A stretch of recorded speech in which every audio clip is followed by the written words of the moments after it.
Okay, let's go. Bye bye. We here. Oh yeah, and I think I also have my chat fixed, but I don't know.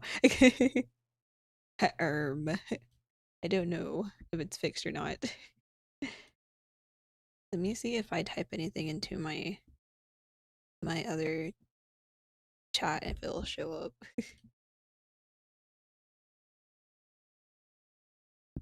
Let me see. Hold on.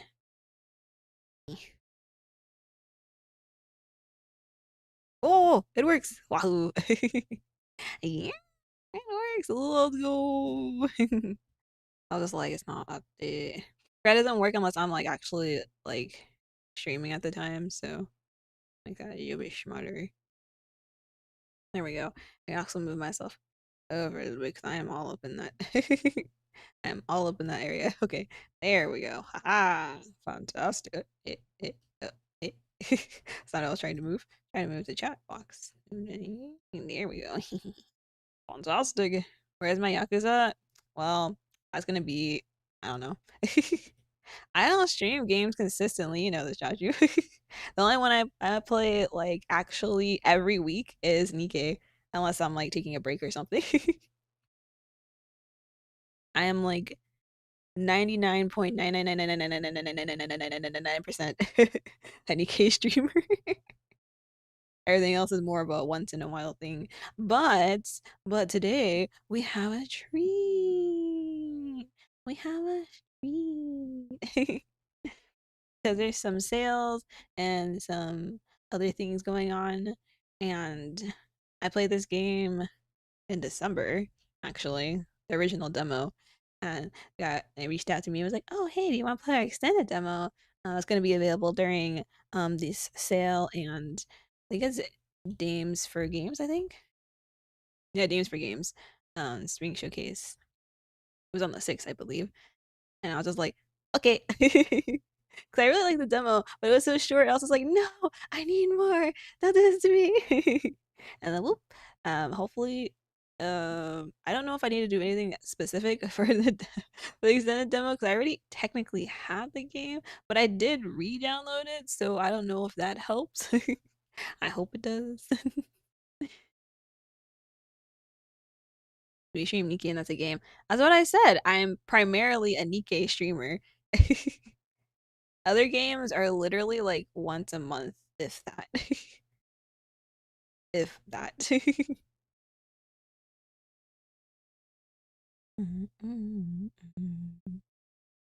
I love how the song is called Thursday and it's Wednesday. I was like, nah, nah, wait, no, it's not Thursday, it's Wednesday, man. This week has been going by really slow. I don't know if it's just me or the other people, but it's just it's going by so slow. Oh my gosh. Ah. I felt like today should have been Thursday, but I was like, wait, I don't stream on Thursday, it's Wednesday. Ah. But hopefully the week's going by okay, it's treating you well. I didn't really like sleep much last night because it was like really stormy. And I was like, like other people are just like, oh yeah, I sleep in, right? I have to actually be asleep first before that to actually like make me sleepy, you know? If I'm trying to go to sleep, no. Which is exactly what happened. I was just like but I did take a little nap after I had breakfast today, so hopefully that was enough. I also have honey citron tea. It's not caffeinated by any means, but well, besides the honey it's sugar, but hopefully that will help a little bit at least. So now I'm the Yakuza streamer. Oh yeah, you've been playing Yakuza games for a while, Jabu. Are you planning to like finish them all on stream or just like the main ones like Kiwami and stuff? But yeah, this game, let me read the synopsis for you. After a breakup turns your world inside out, you return home for Christmas, hoping for a change in scenery. As the days tick down toward the new year, you need to decide to patch things up with your ex, rekindle an old flame, or pursue a fresh start with a charming stranger. Bum, bum, bum. Oh, and also a warning, um, because of uh the stuff that are in the game. I have the content warnings on, so like when something does happen, it will tell me content warning. That way you also know. But because um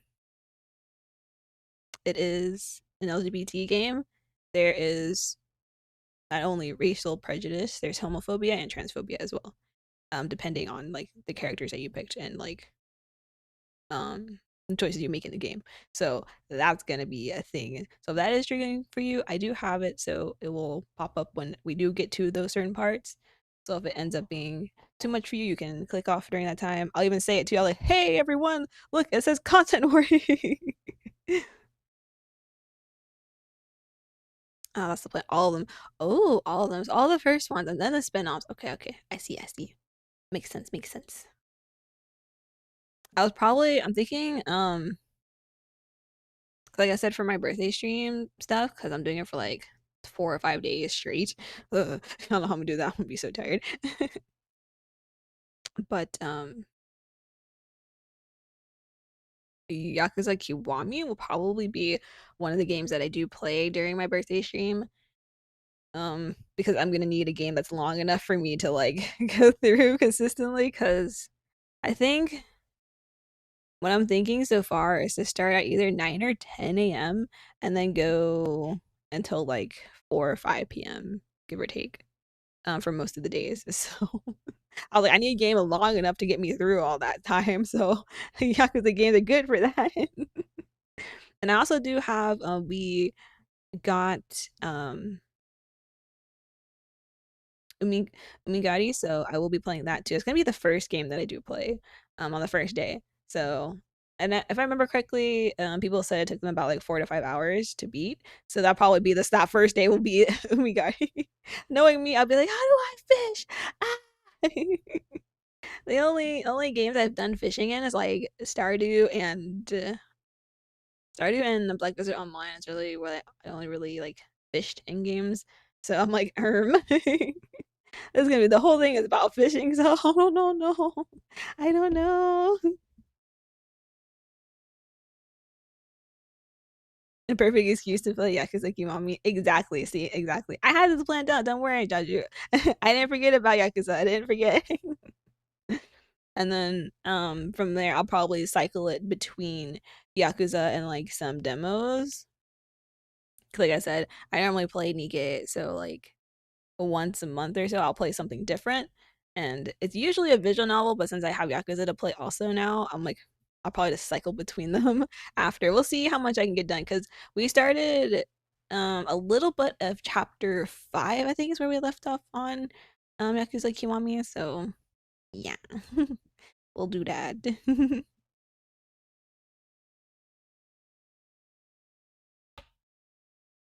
But yes, let me look through this thing right here. Oh yeah, I also have the game pinned if you do want to play the demo yourself as well. It's free on Steam. And it looks like it should like the full game should be launched by the end of this year, which would be really nice because like I said, it's like it's a more so like a holiday game because it happens during Christmas and then New Year's. So having it released in like December would be really good. Okay, let me bring up this document real quick. It's gonna tell me how to say certain words because I don't know how to say some. And don't remember which one it was. Oh, there it is. That way, when I get to those words, I'll be like, "Ah, there it is." Okay, now we can pause this Spotify and go into the game. Stream.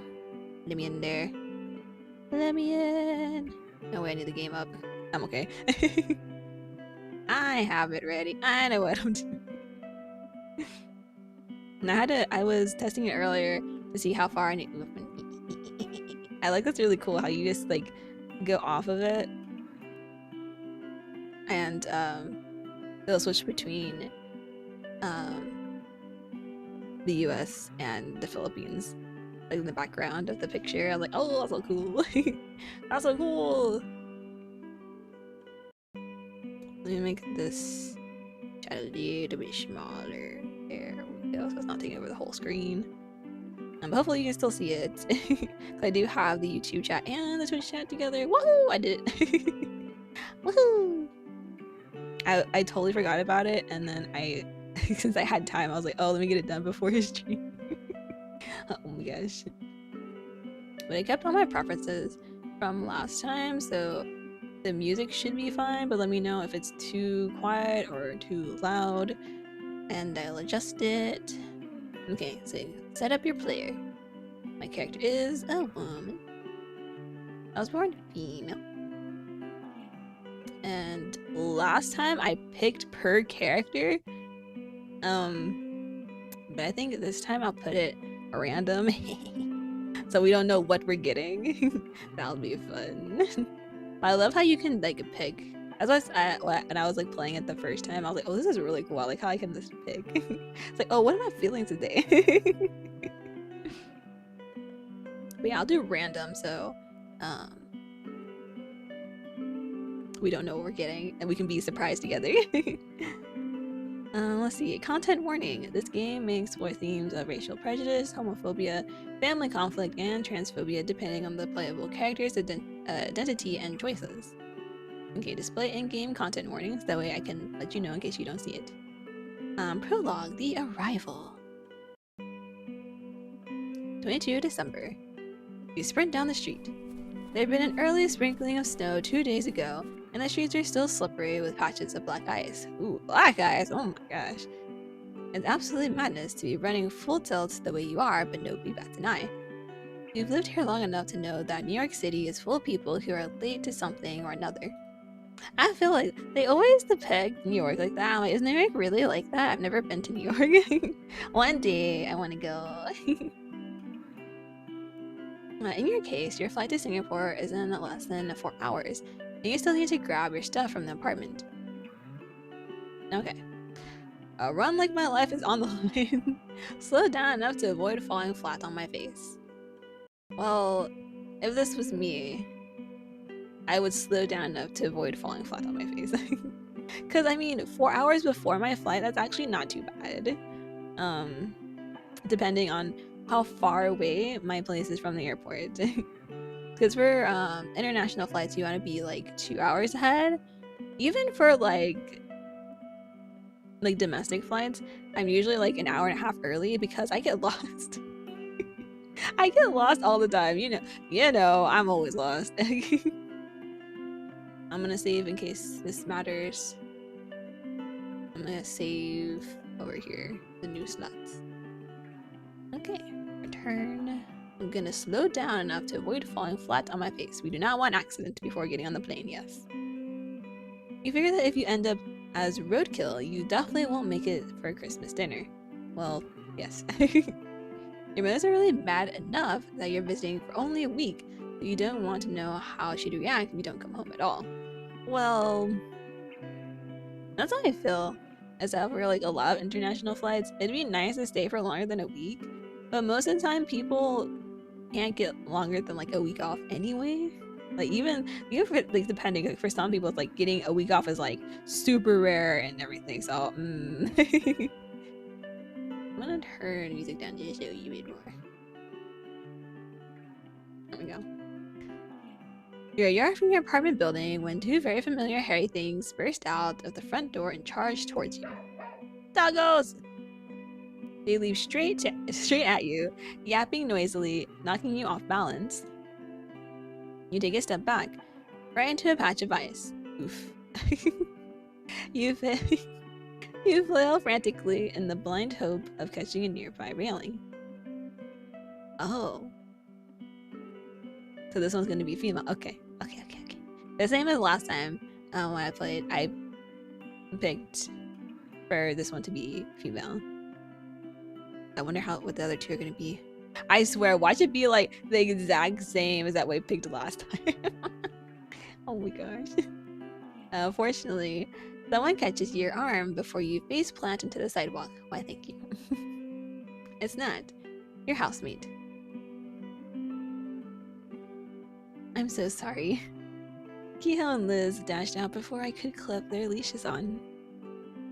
Liz wags her tail and beams at you, while Kehoe gives you a smug smile, completely unrepentant despite their role in your near-death experience. Oh, Lizzie. What are we gonna pick? What we gonna pick? Pop, pop, pop, pop, pop. Aw, is never too busy to give the dogs a good pat. Good night, quick nod and wave before continuing on. I am in a rush, but the doggos. You technically have no time to spare, but you've never been able to resist these two. You toss a toy bone for Liz, then give Kehoe a pat. Pat pat. Liz scampers off happily in search of the bone. And Kehoe gives you an imperious bark of satisfaction. Of satisfaction. I look up from reading and I just see this face. The dog's just side-eyeing me. Oh my gosh.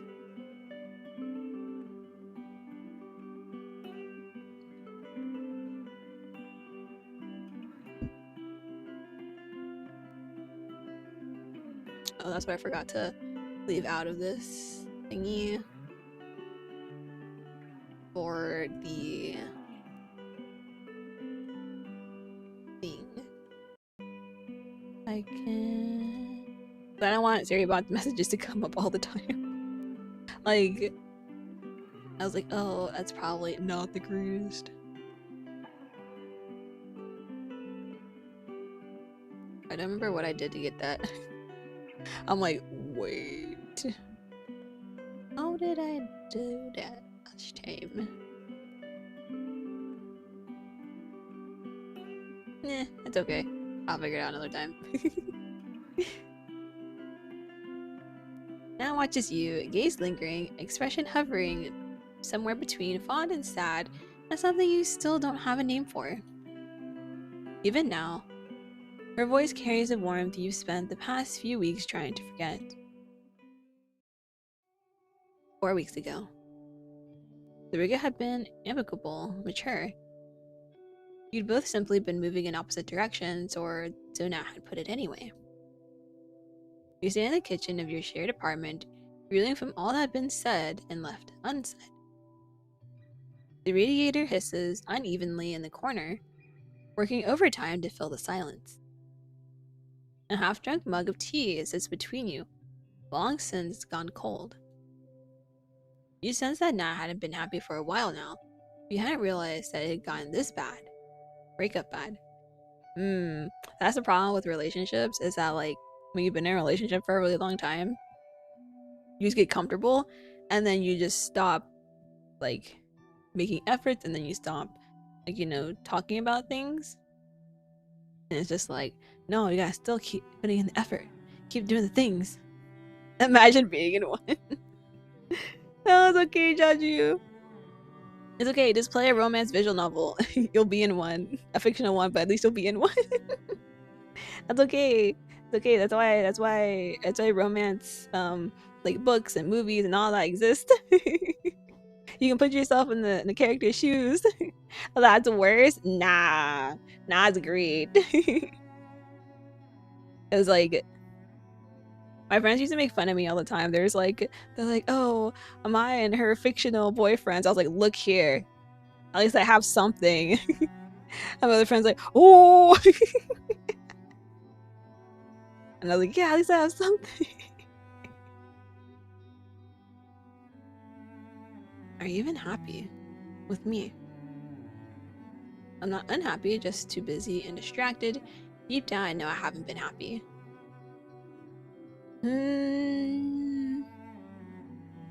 If I was unhappy, I would have said I was unhappy a long time ago. This wouldn't have come to this. Like, if I'm unhappy, you will know. I would say too busy and distracted, I think. I guess. I was like, I would definitely tell, like, as I said, like, whether it's like with friends or like significant other, you'll know my moods because I will tell you. I'm very honest and open. I'm gonna be in a relationship with ChatGPT. They're not the same. Chat. Okay, look, visual novels are not made by ChatGPT. Okay, at least the good ones are. There are some people trying to make visual novels like that, but I'm just sitting here like, it's kind of obvious to tell if it's made by an actual person, you know? As I said, visual novels, and stuff like that. I don't mean like a, how to explain words. I'm like, words escape me.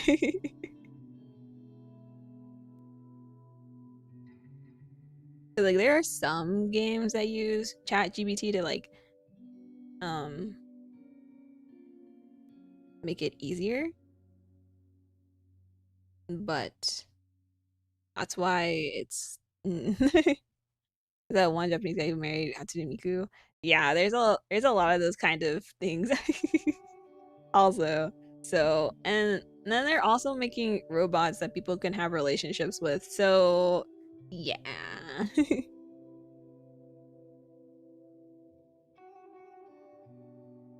People made fun of me for my visual novel boyfriends. Look here. Truth is, you've been so busy with your own career that you stopped paying attention to what was happening between you and Nat. Perhaps in some ways, you'd willfully refuse to see the warning signs because you'd thought your relationship with Nat was too good to fail. Mistake right there. Mistake number one! The last 4 years with Nat. 4 years? That's not even that long! Had been some of the best years of your life. Stupidly, naively, you'd had genuinely expected those good times to last forever. Now reaches over and takes your hand in hers. Smooth and warm and big-knuckled. It's a gesture that's so familiar it makes your heart ache. I love you, but we can't keep going on like this. Something sharp and desperate claws at your throat. Can we work this out? Not silently, I know it did end when I see one. I mean, technically, if this was a problem, you could easily come back from this, like, very easy. You just have to want to, is the thing. Can we work this out? We work this out. I didn't want things to end like this. Can we give this one last try?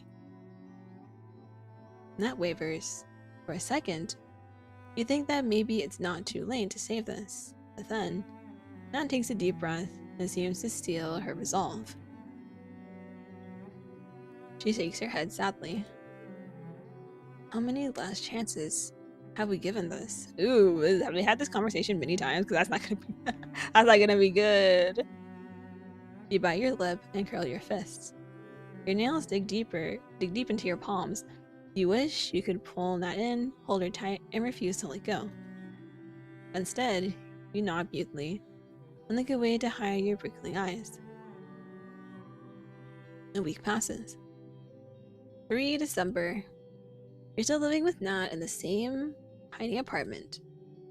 You've already packed your things into neatly labeled boxes, and you've been scouring websites for apartments to rent, but New York City rent is sky high.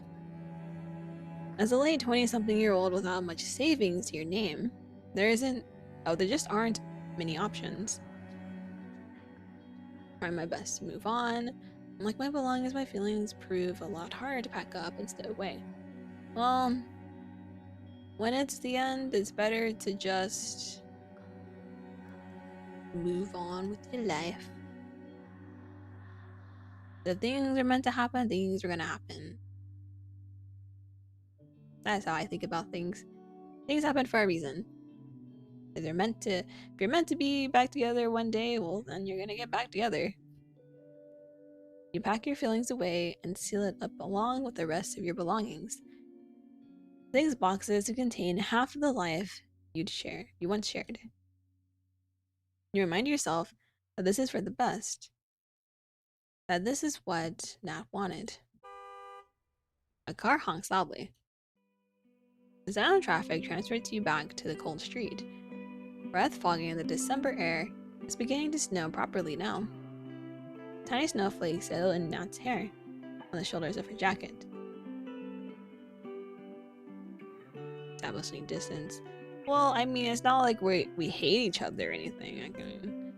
It seems like we're still friendly, so I reflexively lean in to brush them off.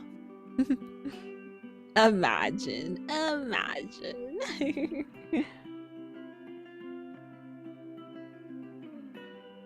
It's just sometimes people make relationships more complicated than they are. But, like, they are complicated, but sometimes they're not that complicated.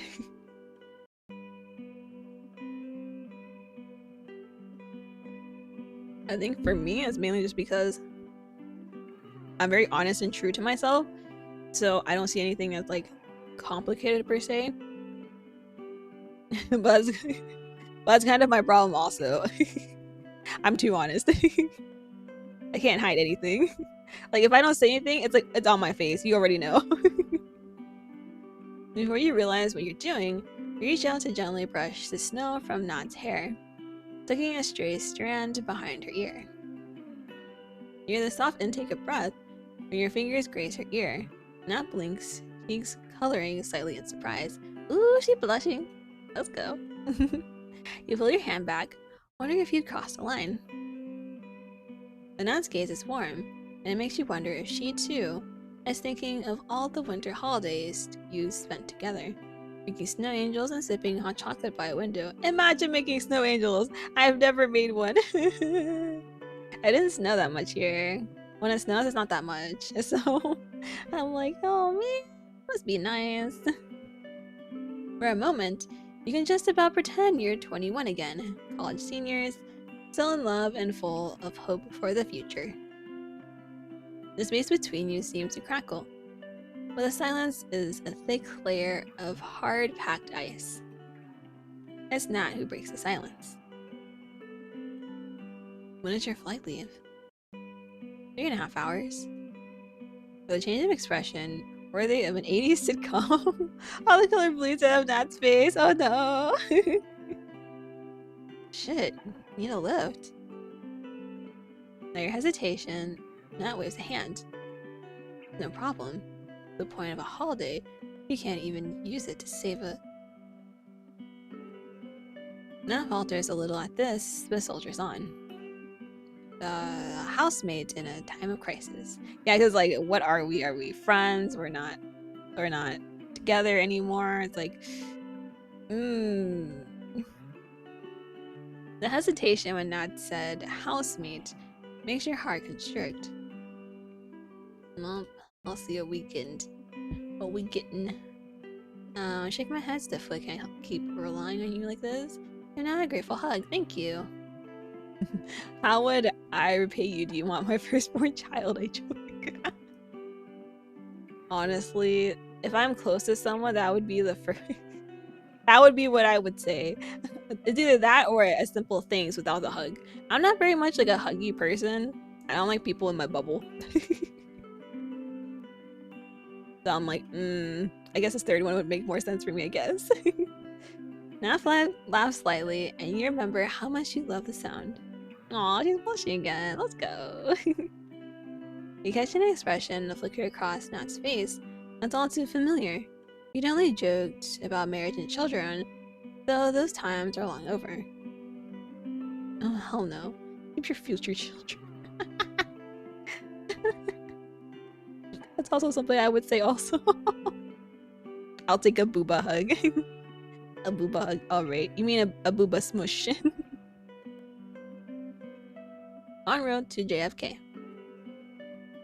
Nat's one of the few New Yorkers who has his own set of wheels. You've spent countless weekends exploring the small towns along the Hudson River, hiking in the nearby Catskill, going on road trips. You'd been driving through a blizzard to go back, singing terrible pop songs at the top of your lungs. When you first realized how in love with Nat you were. At the next stop sign, Nat turns to glance at you. What do you say when your family asks you what you're still doing in New York? You expected to return to Singapore after college, but you started dating Nat in the senior year, so you'd found a way to stay a little longer. 1 year led to the next, and before you knew it, you spent nearly 3 years in New York after graduating. I don't know. Exactly. Yeah, I know. The booper hurt, the booper squish.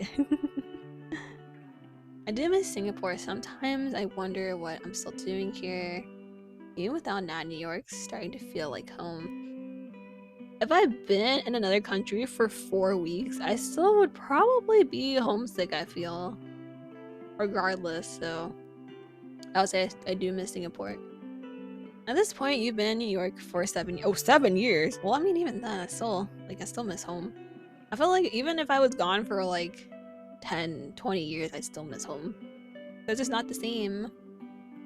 You have a small circle of friends, your favorite spots, things you hate about the city, and things you defend to the ends of the earth. But some days, there's a bone-deep ache that goes at you when you think about returning home. I had never pushed you to settle in New York, but you know it had put a strain on your relationship, not knowing if you'd one day want to move back to Singapore.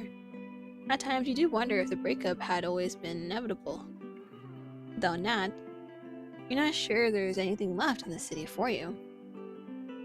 You let out a long exhale and look out the window of your side of the car. Maybe I would like to return home someday.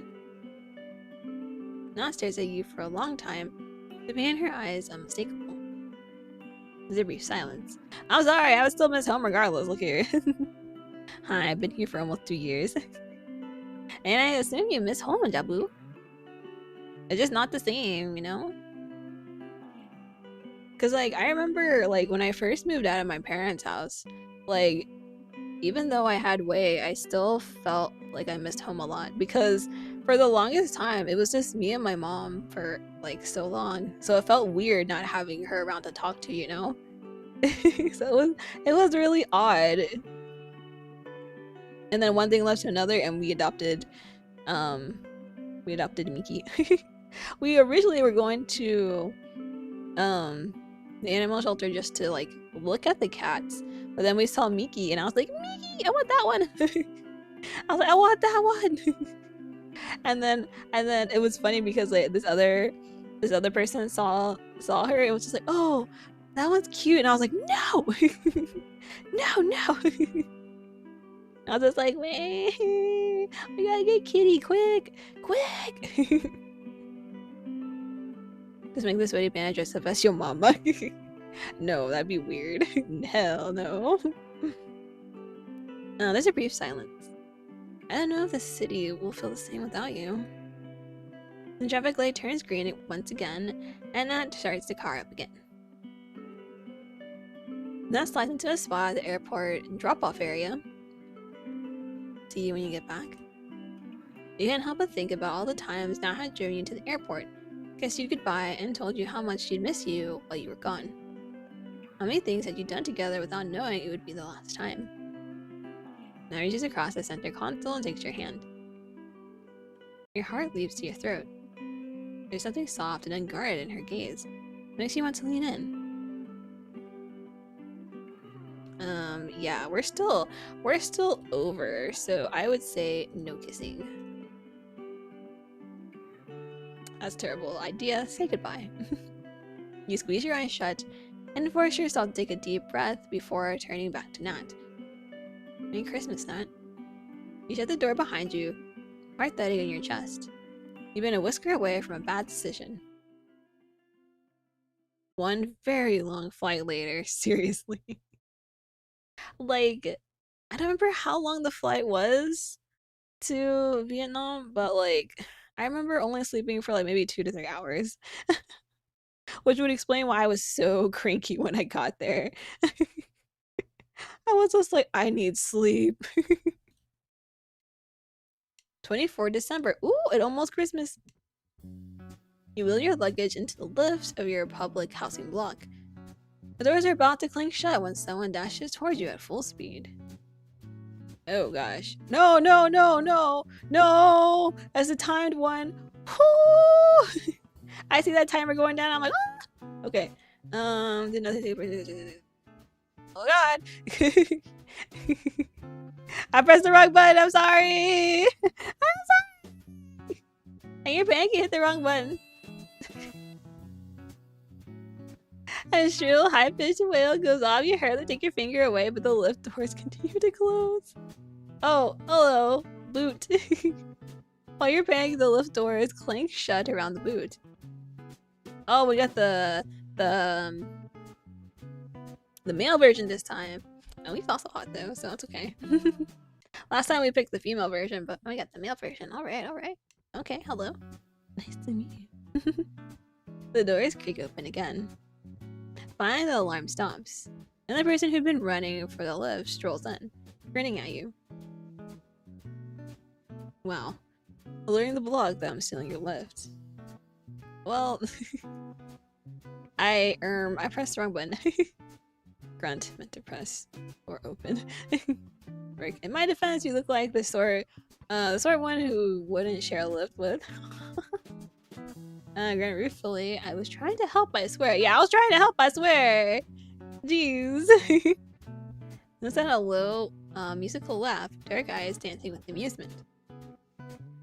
Thanks, I guess.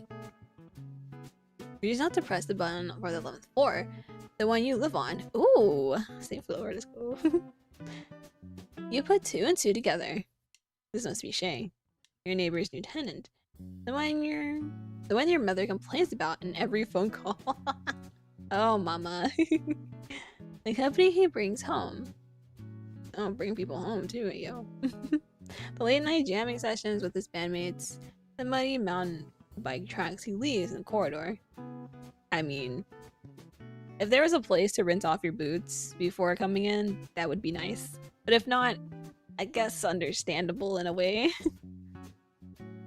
You see the man in greater detail as the lift starts trundling upward. He's wearing ripped black jeans and a sleeveless red tee that shows off strong shoulders, defined muscles, and tan, sun-kissed skin. There's a guitar case slung over his shoulder. When you return your gaze to the man's eyes, you realize you've been caught staring. Oh shit, he's on me! Oh no! Oh no! He winks at you. Like what you see. His voice is low and playfully flirtatious, and you can definitely see why your mother disapproves. Even more reason to like him! Mom doesn't like him? Good! No, I'm just kidding. I'm not a rebellious teenager.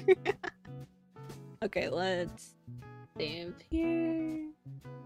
I'm sorry, it's just I've heard a lot about you, Shay, right? Your neighbors, I say matter-of-factly, blink, brain, circules. Oh. Do you happen to flirt with everyone you meet in the lift? Yeah, let's pick this one. Only when they're as cute as you are. Oh, get out of here! Ah, he's such a flirt. You laugh at Shay's dimples flash. Oh, not dimples. I'm weak. I'm weak. It's nice to finally meet you. Your mother talks about you all the time. The one that got away. Maybe we don't watch. Don't watch the dramas. The K-dramas. Speaking of K-dramas, I recently started watching Can This Love Be Translated? And it's pretty good so far. I'm only on like episode 2 or 3. And then the past few weeks I finished Undercover Miss Hong and then The Judge from Hell. Those are also really good. Well, the only thing for The Judge from Hell is that the ending was kind of eh. I don't like a lot of K-dramas have really bad endings to be honest. I thought they would get better over time, but they don't. I mean, considering there's so many of them, like, please give me a good ending that wraps everything up. Luckily, Undercover Miss Hong did give a good wrap-up ending, so I was like, yes! So I'm hoping Can This Love Be Translated will also have a good ending. Speaking of endings, I heard The Glory is getting a second season, and that was crazy to me because I thought the ending for The Glory was fine. Like, it was good. I was, but apparently people really hated the ending. So they're like, oh, she didn't get full revenge. And I was like, I mean, she got pretty good revenge. I'm just gonna say she got some decent revenge. She got some, but I guess people want it to be more intense because the show itself is really intense. But I'm curious to see what they do for the second season. That was not my bingo card. I was like, what? They're making another season. I thought it was just a rumor, it wasn't real. But no, it's real. I was like, oh, okay. So I might end up just like rewatching that before I watch the part 2, because I remember most of what happened in The Glory, but I don't remember the little tiny details. Like, I know like I remember the big picture and like the main things that happened. So we'll see what happens. She watches way too many K-dramas. I'm not even sure she realizes it's supposed to refer to failed romances. Your conversation is interrupted by a loud ding as the lift arrives on your floor. You step out of the lift into the corridor after Shay. You spend countless afternoons kicking a ball back and forth along this very corridor with your brother. You catalog the changes since the last time you'd been home for Lunar New Year. It's been more than 8 months since then, much to your brother's disapproval, my bad. For one, there's a new row of thriving plants extending from your family's unit to the one next door. Oh gosh. Let me drink some more of my tea.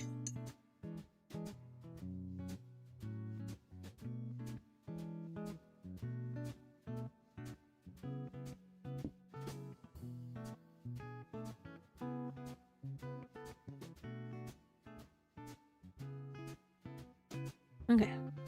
Shay smiles at you and gestures down the corridor. You want to be introduced to the fam. You blink. A split second later, you realize that he's referring to his plans. Sure, why not? I mean, why not? They're plants. Say hello to the plants.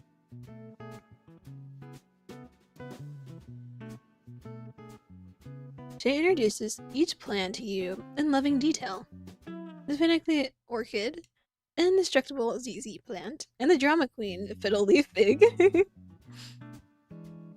Jay finally not waves at your family's sad Bougainvillea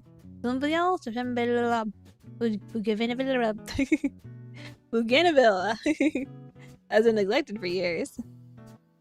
Hey, maybe you should give this poor soul some DLC while you're here. I'm only here for a week. Oh. Jay's face falls slightly, but he recovers. He quickly recovers. We'll make it count. See you around, neighbor. You continue on your way down the corridor to your unit. Ta-da-da! I'm home! Ah, mama! Jeez, why you angry? Your mother rushes out of the kitchen to smack you in the arm. What the? Hello to you too, Mom. Ow, what? Why? You should have come back a week earlier, or stayed a week longer. 1 week. Pathetic. Not even long enough to binge watch a K-drama. You say that, but I could easily binge watch a K-drama in a week. As long as it was like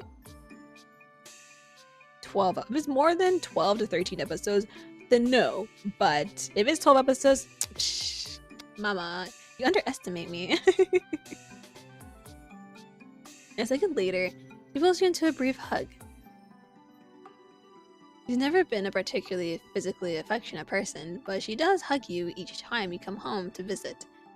Cause it's probably like, oh, you've been gone for so long, she misses you. You return the embrace. In your arms, she feels smaller, thinner than you remember. Oh my god. So relatable. Like, whenever I go home to visit my parents, I hug my mom. I'm just like, Mom, you're so tiny now. And she's just like, yeah, because I'm old. I'm like, at least you know. Because whenever I call her old, she goes, I'm not old. I'm like, Mom. And then I say, oh, I'm this age. And then my brother's this age. And that makes you what age? And she goes, old. child. I'm like, I love you, Mom. Your dad comes running out from his room at the commotion. He, on the other hand, has grown a belly. Dad's been eating well, don't worry. There you are. Should have let us pick you up from the airport. No need to waste money on taxi. He waves a hand at the containers on the table, beaming proudly.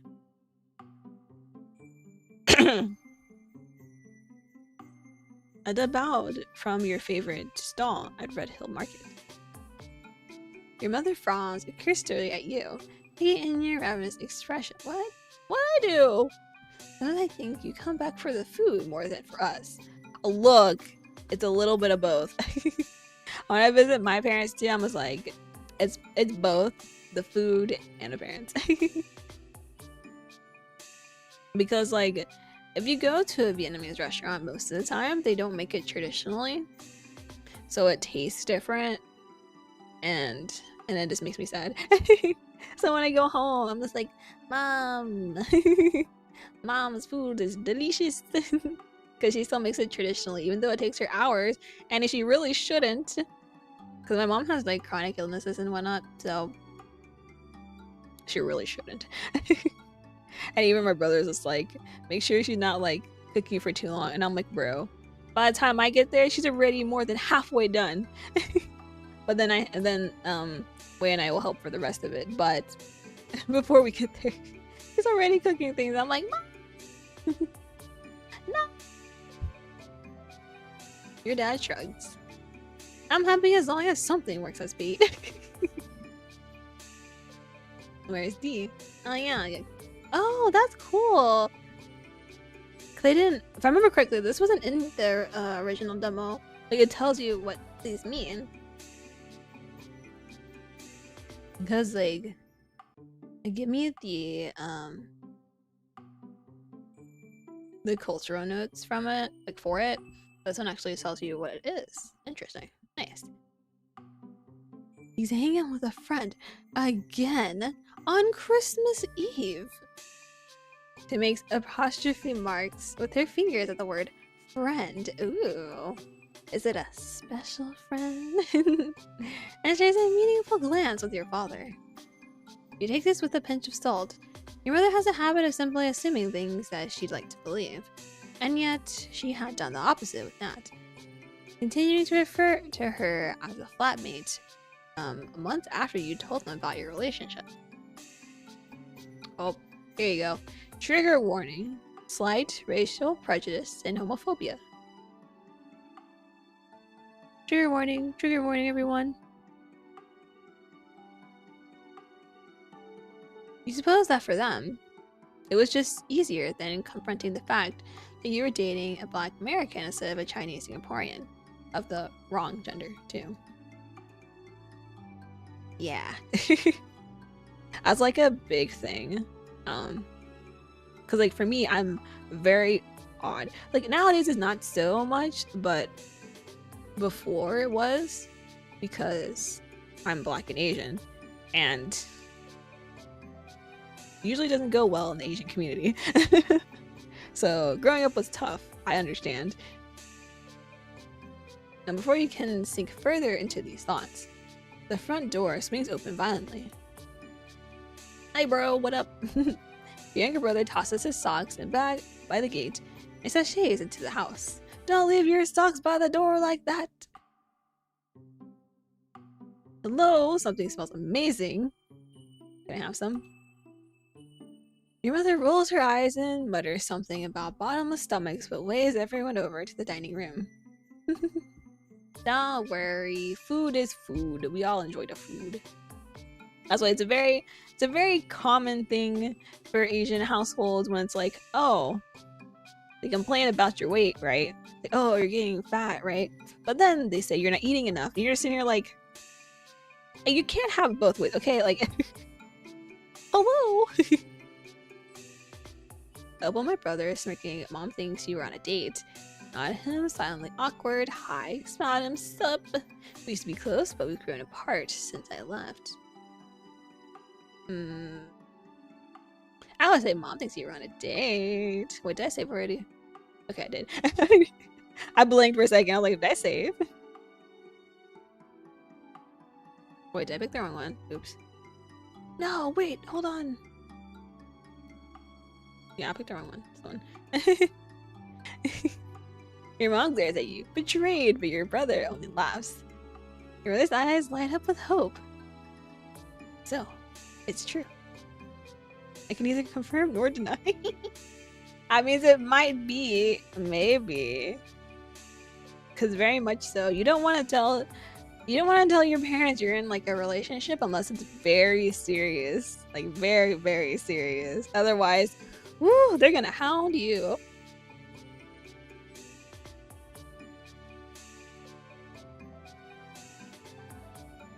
Ugh. If you've never had honey citron tea, oh, it's so good. I love it so much. I prefer to drink it when it's like winter time, but I mean, I can make an ice version of it too, which is okay. I just need to brew it and then add some ice and oh, so yummy. Your brother plonks, plonks down in the seat next to you. Every time I see you, you look even older than I remember. That's exactly how aging works, genius. Yeah, that's exactly how aging works. Yes, hello. Sucks for you. You're not the one getting dumber every year, damn. The two of you grin at each other. You never admit it out loud, but it's good to see him. For the first couple of minutes, there's only the sound of utensils scraping as all four of you practically inhaled the food. And it's truly the best thing you've tasted in weeks, maybe months. After the feeding frenzy has died down, conversation resumes.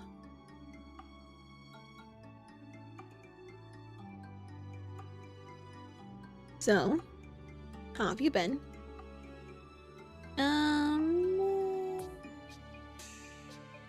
Tell my family about my life in New York, answer vaguely, or remain mostly silent.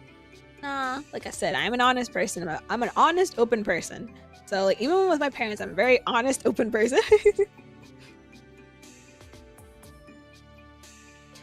You tell them about your job, a new hole-in-the-wall Chinese restaurant you discovered, and the latest dating disaster that's befallen Kenny, the son of a family friend. Oh, it's almost as though you'd never left. Once you've warmed up a little, you start talking more about yourself and how you've been. You talk about the record deal that you'd gotten. Ooh, record deal, yo! How they given the green light on your draft album, which is still on track for release in spring next year. Your parents had never been too keen on you making music for a living, but at this, your mother slips you a small smile. Yeah, they're like, I found out most don't really care as long as you're bringing in some money. They're like, oh, you're bringing in money? Oh, okay, that's good. Your father has been karaokeing to your YouTube channel. Oh gosh. Papa! It's good, very catchy. Your brother smirks. He sings so loud the neighbors know it now. Eventually the conversation turns to Nat. Even though you had intended to tell them about the breakup, you can't bring yourself to in the end. Soon the food has been polished off. After lunch. You're in the kitchen with your mother helping to clean up. When you were younger, you'd resented the fact that your mother never really expected your brother and father to help with most of the cooking or cleaning. That's just the old-fashioned way of thinking. But it's for that reason that the kitchen had been one of the few quiet, intimate places that you shared with your mother, a sanctum of sorts. You'd always been most comfortable talking to you about difficult topics amidst the cooking fumes and the sound of sizzling oil. Today, standing side by side at the sink, you can't help but feel a bit of that old closeness. You know your father. She stops abruptly and waves her hand at you dismissively, changing tracks. Well, you're both not getting any younger. She's been saying this for years in an attempt to guilt trip you into returning home. But this time, her tone makes you think there might be more to it than she's letting on. Just as you're about to ask her what she means, she shakes her head and turns away. Your mother walks off to tie up the garbage into a plastic bag. When she returns, her expression has softened into a smile. It's good to have you back.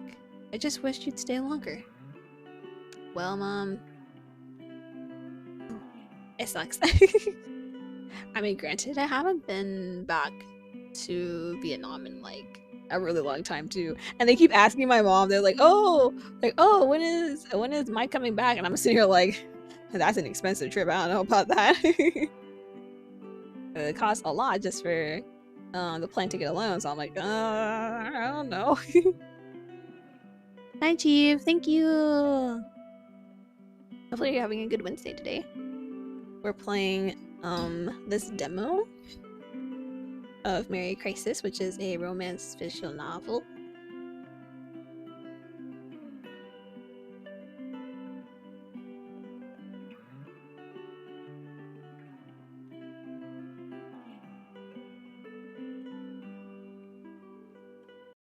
So even though my tea has gone cold, it's still good. I love honey citron tea, it's so yummy. You blink. It's classic behavior from her. Something almost tender, bundled up with a jab, and all to distract you from what she'd been about to say earlier.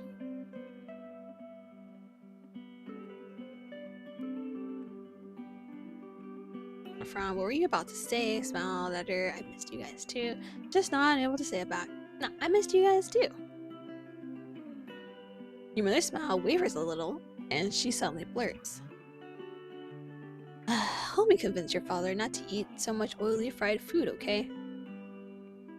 You nod, about to follow up with another question, but your mother clamps her mouth shut, a clear signal that's all she can say, she will say, on the matter. As you head off of the kitchen to throw out the trash, your mother adds tentatively, "So how are things with you and Nat?" Oh, I thought she forgot. Oh no. You're not sure whether to be touched or horrified that she'd finally recognizing your relationship with Nat now that it's finally over. Well, you see, Mama, things have happened. We broke up. Edge creeps into my tone. What do you care? You never liked that anyway. Shake my head. Am I getting into this? Nope. Like I said, I'm an open, honest person. So I'm gonna pick this one that we broke up. You never have been the type to go into details about your love life with your family. But you do mention Nad from time to time, and she features in your phone calls. The news spills out before you can stop yourself. We broke up. Oh no. How come? You sigh, wondering how to summarize all the subtle ties that had, little by little, carried you both in different directions. I guess in the end, just felt like we didn't really belong in each other's worlds. You brace yourself. Wait for her to say something about how she told you to date a Chinese Singaporean, but she doesn't.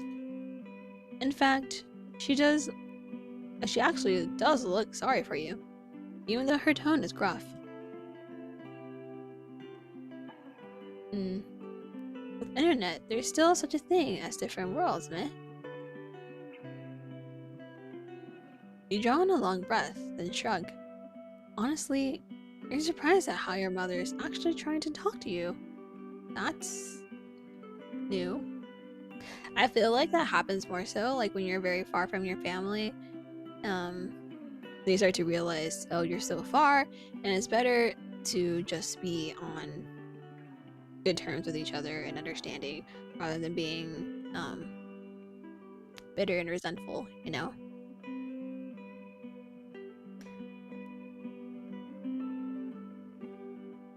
The two of you stand wordlessly in the kitchen for a while, until finally you grab the trash bag and head out.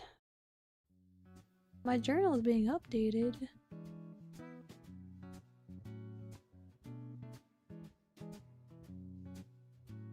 Oh, you can actually go through. Oh, okay. There's also the characters, and got more friendship than romance so far. Oh, I probably should have waited before looking through these. So, he was also gonna be female this time. Okay, gotcha. So basically, for me, the only one who didn't change was Nat. The other two changed. Okay. Ginny is a friend. Mom, aw. Yay, Max. Almost Max with Papa also. And bro. And the doggos. Just as you're rounding the corridor to the shared rubbish chute, you bump into Shay. He's repotting one of his plants in the corridor, humming a little tune as he works. He pauses and looks at you as you walk past. I has a different shirt on. New York. Your shirt is New York. He brightly gives you an enthusiastic wave, nearly flinging a couple of clods of mud at you in the process. Oh, don't do that. Chat or continue on my way. Why not stop for a little chat? You draw a little closer. Are you sticking to your plans? After carefully setting the plants into its new pot, Shay straightens and smiles at you. Or to you, if you'd like. To the surprise, Shay actually begins to sing the chorus of the song you've been humming. His voice oak-timbered and rough-hewn. You roll your eyes, but can't help smiling. Alright. Time for the fiddle leaf fig. I've been meaning to ask for your number. Ooh! Just straight up asking for the number like that, yo. Sure, but if you piss me off, I'll pass your number to my mom so she can rant at you. Just like that, no dinner date first. For real, you're not even taking me on a date for you, straight up asking for my number? No, get out of here. You let out a 30 laugh. I'm playing a Christmas gig tomorrow. Wanna come? We just met 5 minutes ago, and you want me to spend Christmas with you. The Shay winks at you. Great music, drinks on me after. What better way to spend Christmas? Depending. Some people prefer Christmas to be a family thing, so I don't know. Besides, you're the one who wanted dinner invite. Anyway, no pressure. I'll send you the deeds, and you can decide later. You nod, mulling it over as you head back into the house. You can already hear your mother in your head, grumbling about bad influences who drag you out to wild late-night parties instead of spending time with family on Christmas. Yeah, I was about to say, I was like, wouldn't the mom prefer them to hang out together for Christmas? After dinner that night, you get a call from Junie, your best friend from junior college. You're back in Singapore, finally! I stare at a picture of you on my phone once every couple months, but I don't forget what you look like. Oh, thanks. You laugh. You've been friends for years, so you know just how dramatic she can be. That's creepy. Also, I literally just video called you a month ago. Still, we've got plenty to update each other about. Eventually, the conversation loops around to the class reunion scheduled for the day after Christmas. By the way, you just confirmed that she's coming to dinner. Your heart twists. It's been nearly a decade since you last sang Q. Feels as though you'd met each other a long time ago. 8 years ago. 8 years ago! Woo! That's a long time. You're at a party with Junie and her boyfriend, Tech. At some point between the rowdy drinking games and chit-chat, you wander out to the pool alone for a bit of a breather. You get a couple of seconds of blissful solitude before someone else slips out the back door and joins you. I hear Singapore. Yes.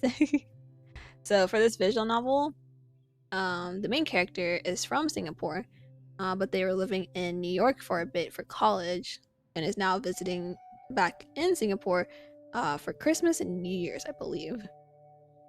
And then they get to decide, like, for the ending of the game, you get to decide if you're gonna go back to New York or you're gonna stay in Singapore.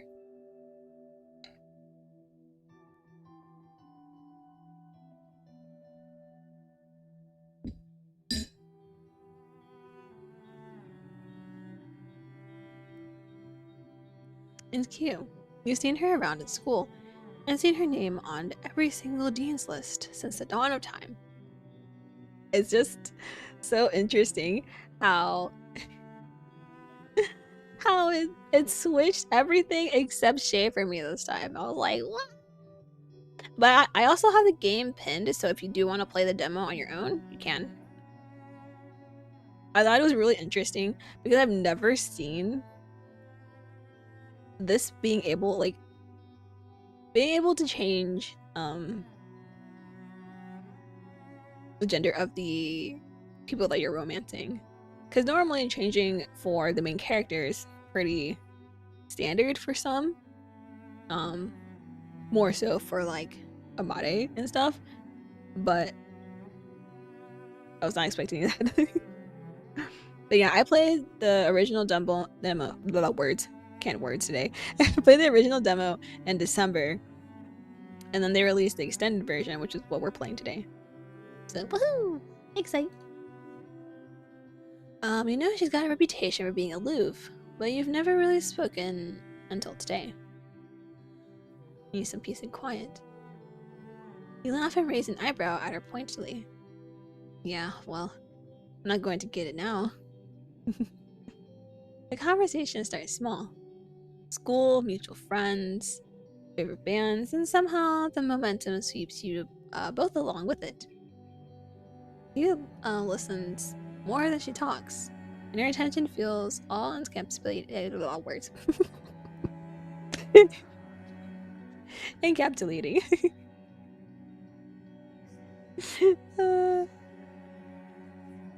I slept maybe like 3 hours last night because it was stormy.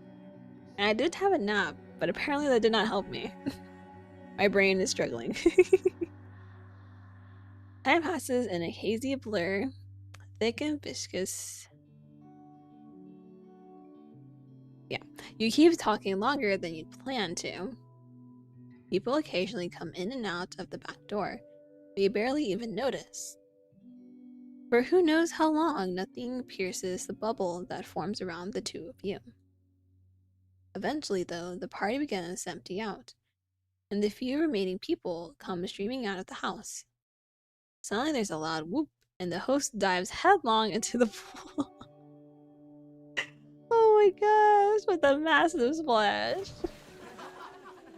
A second later, everyone hoots and plunges in after him one by one. Cackling and cheering erupts around you. Alright, it seems the madness is starting. I'm heading home, you. Let's see, laugh and jump into the pool as well. Yeah, let's get out of here. Let's see if you say your goodbyes to the rest, then walk out of the house together. You linger at the front gate. There are no stars, not that you can see anyway. But the sparkle in Gyu's eyes is close enough. It seems neither of you want to say goodbye just yet. Ooh, they lingering. The motion is so quick, you're not sure if you'd imagined it, but you can just about swear you see Gyu's eyes dip down to your lips. Excuse me. You're gonna ask before just looking? I'm kidding. Look how you want. You gonna kiss me or what? Ay. Push up against that house and side wall. Cause woo! Taking the initiative. Okay. Take a deep breath and let the moment pass. Hell no, we're not letting this moment pass. Hell no.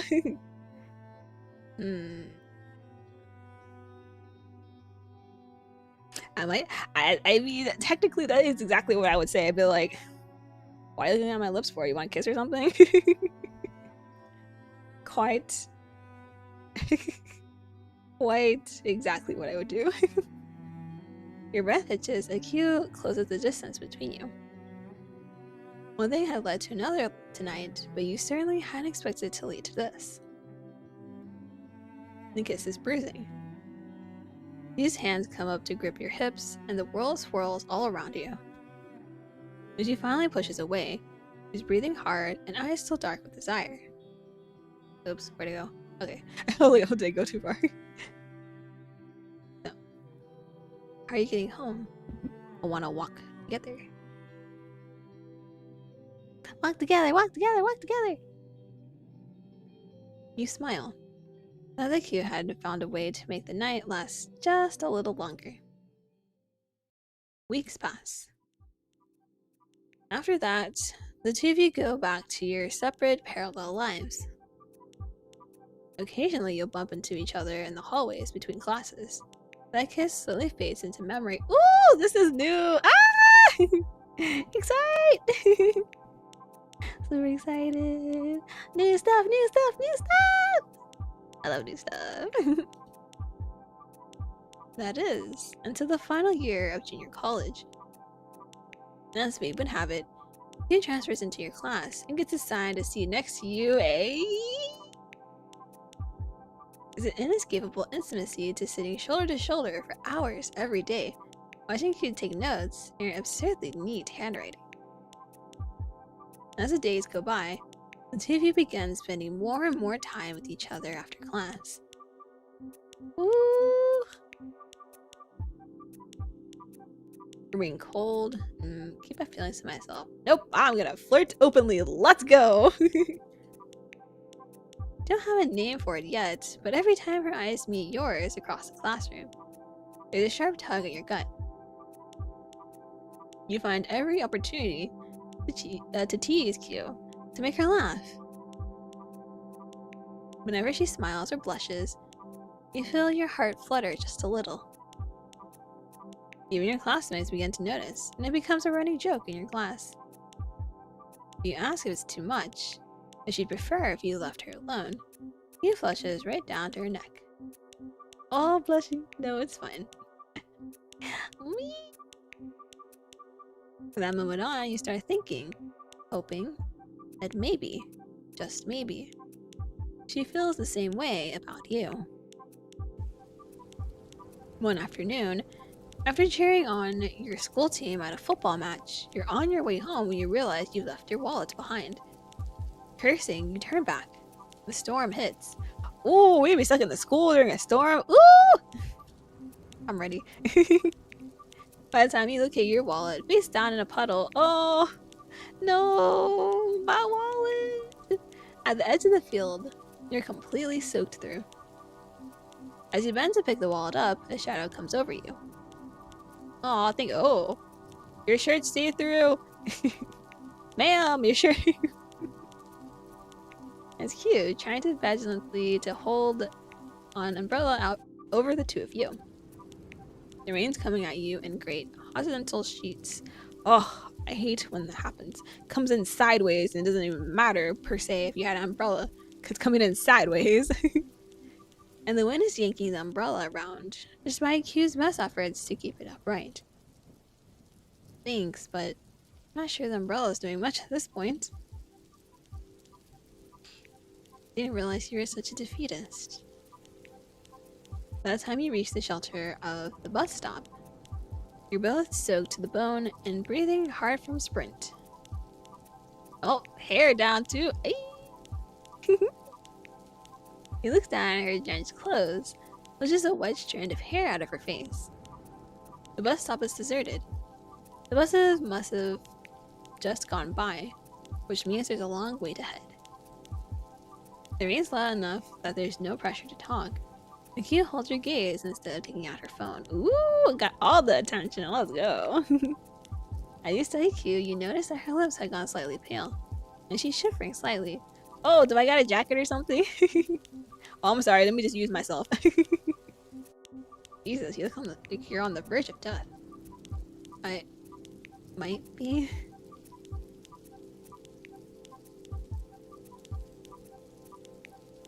Lean in. I could huddle closer for warmth. Grin. Hypothermia in a tropical country. Tomorrow's breaking news. No. Oh dear, are you okay? Could either say something funny or be flirty. Hold on, let me think about it while I drink my tea real quick.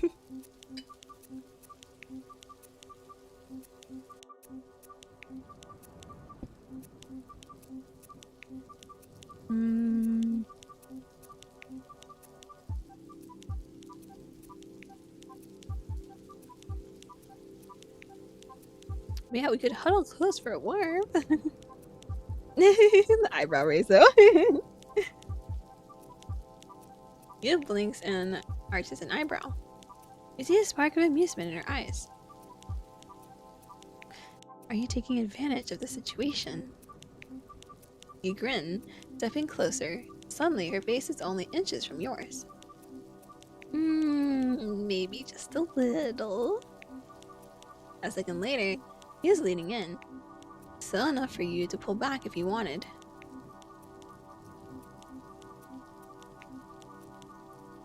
Close the distance. Pull back, heart pounding. Now we're closing that distance. Let's go. Hey, you started this. When your lips meet and your hands go up to grip Q's hips, an involuntary tremor runs through her. You're almost certain it's not from the cold. Oh, don't worry, we'll heat up, don't worry. I'll keep you warm. A second later, a wave of water splashes into the bus stop, hitting the back of your legs. No! Not the water! You step back, only to catch a bus treadle away and disappear around the corner. Oh shit, there goes my bus. Oh no, not the bus! A moment later, your bus pulls up. Aw man, bus ruined everything. Give Q a jaunty wave. He splutters. But you're just going to abandon me here after... Q flunders and doesn't finish the sentence. Hop on the bus now, we leaving. Imagine we're like kiss and go. Bye. Bye. No, I'll wait. I'll wait with you. You look surprised when you concede and wave your bus on. You snort, raising an accusing eyebrow at her. Yeah, you would have got on and left me, wouldn't you? Q laughs and there's an almost shy look on her face. The two of you chat with each other. Q's usual sharp wit feels warmer somehow, intimate. Her gaze a shade softer than it had been at the pool party. When your bus pulls up to the curb again, one right after the other, you're almost sorry it hadn't taken longer to arrive. See you tomorrow. He nods and your heart continues doing loop-de-loops in your chest long after the bus has disappeared and round the bend. From that day on, there's no turning back. You fall fast and hard for each other. You see each other every day and spend hours talking on the phone in the middle of the night. Oh, that's so cute! That's cute! Ah! Messages exchanged in the margins of literature books. A dozen different ways to type I love you on a graphing calculator. Oh my gosh. Yeah, like right, like typing in boob. Bus 190. Yeah, bus 190. And so far from the kind of romance you'd been told to expect that you hadn't admitted it to yourself until it bullens you on the head. But in hindsight, the sweetness of sinking gently into that relationship will always be tainted by the memory of how things had soured between you. Oof. Here we go. Back to the present. No! No! But yeah, like, the original demo doesn't have that whole portion. So I was like, ooh, it's new! It's new! The extended demo is really nice. It adds more, background story. So I was like, ooh! Excited! Jeannie clears her throat, reminding you that she's still on the phone. So, you're coming to the class reunion, right? Here we go! Okay, I thought of seeing Q again makes my heart twist in complex ways. I want to see Q, but I'll survive. I'll go with the middle one, I feel. Because it seems like it's complicated, but also you still love her, so I'll pick that one. It's been years before you'd stopped itching to look her up on social media to see what she was doing. Now, the curiosity resurfaces. Maybe you wouldn't be feeling like this if you'd still been happily in a relationship with Nat. But now, single again, you can't help but let yourself wonder what it would be like to see Q after all these years. Would she be dangerously similar to the person you'd fall in love with as a teenager? Yay! Ginny's exclamation nearly blows out your eardrums. Fortunately, you had the foresight to hold your phone an inch away from your ear, having extracted your promise to attend the reunion. Ginny hangs up a little while later. You fall asleep that night with your mind still swirling with memories of a life you thought you left behind. 25th of December. Oh, are we going to the thing with Shay? They didn't have this in the other one either, so right. The rest of the Christmas unfolds the way it usually does. Hectic, noisy, your extended family asking you too many questions you don't have answers for. Halfway through dinner, you get a message from Nat, accompanied by a selfie with the dogs and Nat's parents, out on a morning stroll. Merry Christmas, heart. Hope you're eating all the chili crab on my behalf. If you want to call for a bit later tonight, let me know. The heart symbol of the message makes your heart throb, and you try to tell yourself it had probably been an accident. Frequently used emojis and bat thumbs. There's also a message from Shay with the address of the show he's doing tonight as promised. You know, heard from your mom that you're a musician too. If you come tonight, you could totally guest star. Oh! On the stage together, let's go! He's exactly the same through text as he is in real life. Flirty, irreverent, and teasing. You text back and forth for a bit before your mother glares at you. Oops. Sorry, Mama! Reluctantly, you put your phone away until after dinner.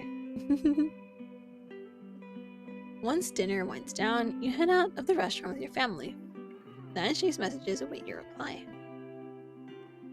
Who we gonna reply to? Well, since neither of these were in the original demo, I want to pick Shay's just because I feel like because we had like a decent amount of Nat in the very beginning, I want to have some more Shay moments. So let's go for the Shay performance. You text Shay to tell him that you'll be there and make your way to the dress he sent. Ooh, I'm ready. I'm ready. And the live music venue. You soon arrive at Fat Dog Brewery. That is an interesting name. The roadside burger place. I would have thought it was a hot dog stand. But then again, Singapore. So, and the live music venue where Shay and his band are performing. There's an open air patio with high tables and fairy lights strung up along the sides. You spot Shay just as he's about to follow his bandmates up on stage. Hey, you made it. Shay flashes you a wide smile when he sees you. He's genuinely delighted, as though he hadn't been sure you'd actually come. He's about to say more when his bandmate yells impatiently from the stage. Boy, flirt later. Gotta get this show started. Catch you in a bit. Enjoy the performance. Shay hops up the stairs to join his bandmates. Ooh, nice, let's go! The space facing the stage is already packed with people. With some creative maneuvering, you manage to weave your way towards the front. The first song starts with a snazzy drum beat that explodes into a fast, rollicking melody. Grandma got ran over by reindeer.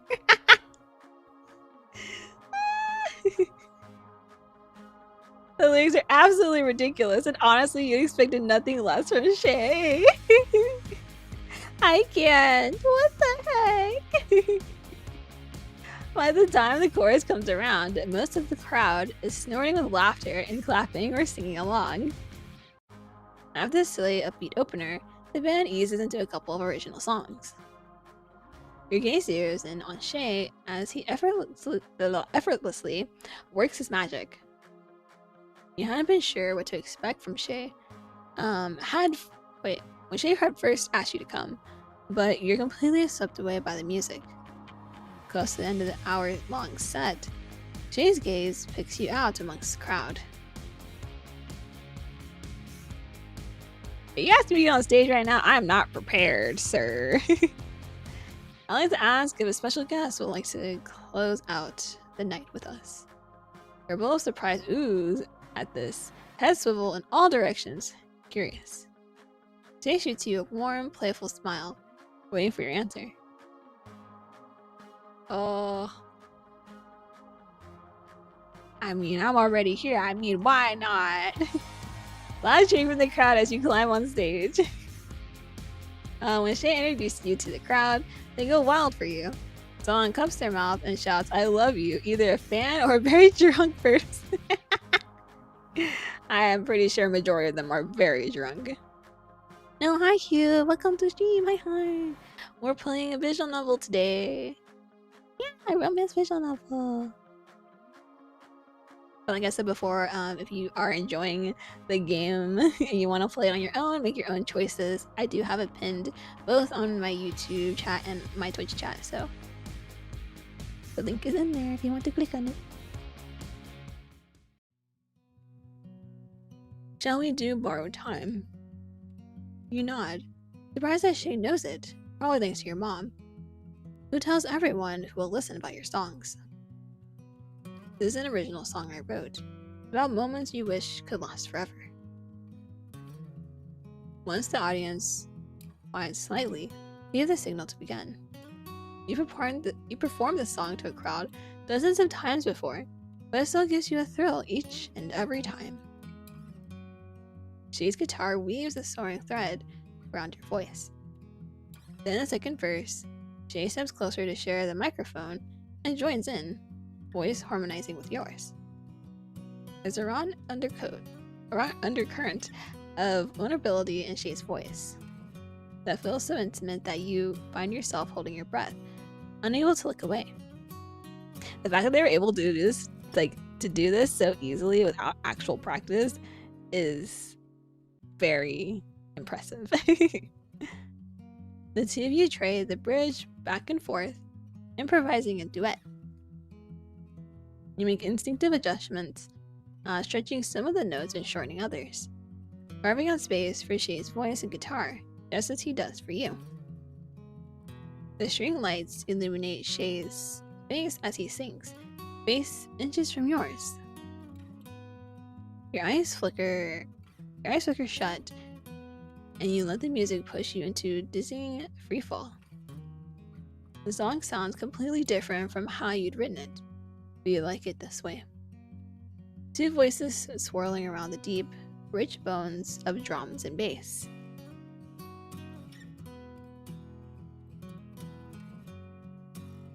I'm safe again. Shay is good. Alright, stirs in response. I mean, Shay is good. I mean, being able to do all this, like, sheesh. Long syrupy notes stretch and shimmer in the air. In the third verse, Shay lifts the melody unexpectedly, climbing instead of falling. Question. You shift the tempo of the fourth and final verse to reframe the first. The same chords, but reversed. An answer. Your voices lock on the last note of the song. Shay's molten gaze finds yours. The audience bursts into rapturous applause. He comes to stand beside Shay and his bandmates. Thank you. We're the 1 AM Lipcock Band. Merry Christmas, everyone.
After breakfast, to appease your mother after your disappearance last night, you spend most of the day with your family. That afternoon is where you play mahjong. Oh gosh. During Lunar New Year,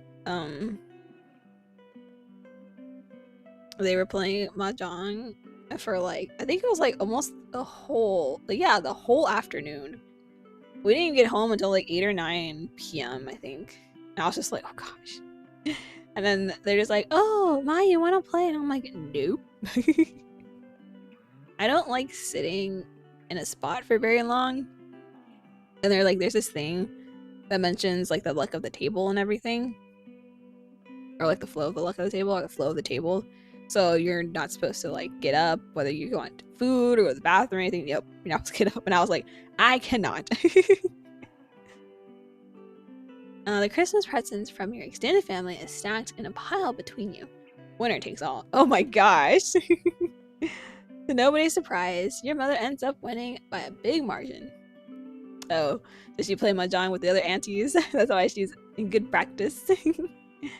As a result, she's in such a good mood that she doesn't even complain that much when you tell her you're eating out with your old junior college friends.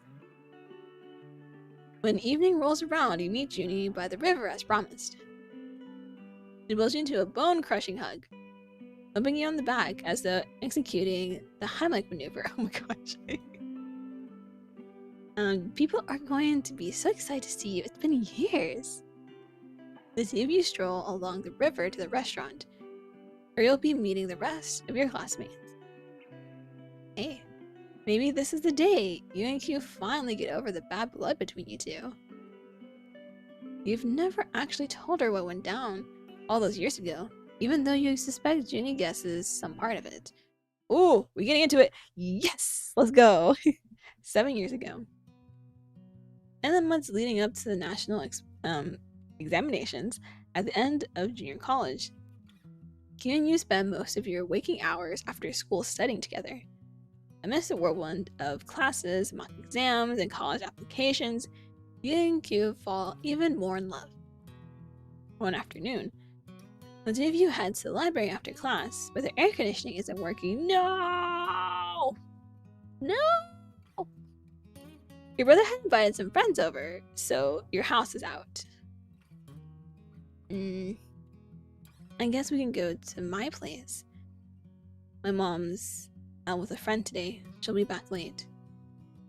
You brighten. Q hasn't invited you over in weeks because her parents are going through a rough patch, and she's been spending as little time as possible at home.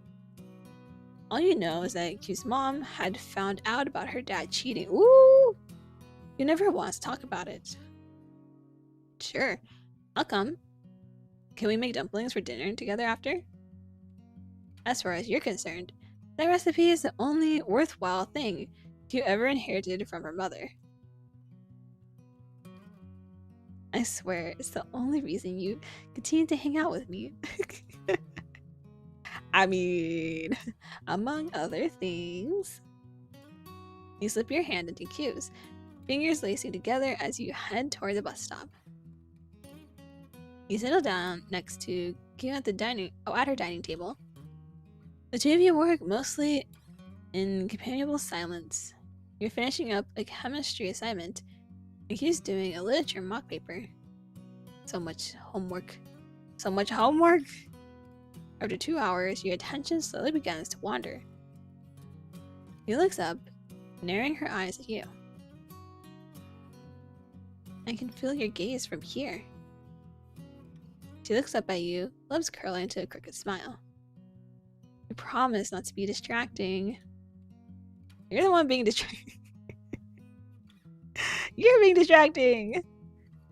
Seeing Q's throat bob up and down as she swallows, gaze growing thick. I've still got 5 more minutes on my practice test. We move a little closer, thigh pressing against Q's. You see a small flicker of desire dance across her features in response.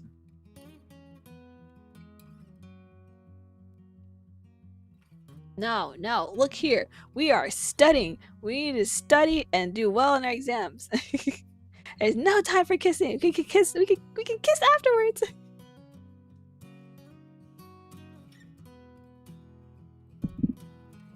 My heart thumps hard in my chest. I do not move. Yes. Yuna's eyes continue to burn a hole in your soul. She draws closer, hand coming up to cup your jaw. What'd I just say? We can kiss later. Your heart skips. Q leans in, eyes fluttering shut. Oh. Q's mom appears at the threshold of the living room and heard her come in. Judging by her horrified expression, she has definitely seen everything. Q hastily lets go of you and steps back. She tries to school her expression to something fairly neutral, but you know her well enough to see the panic in her dark eyes.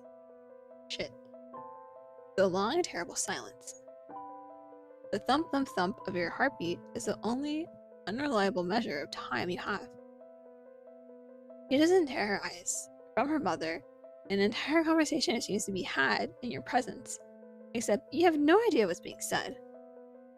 Finally, his mom rounds on you. Trigger warning! Warning! Warning! Warning! Homophobia, everyone.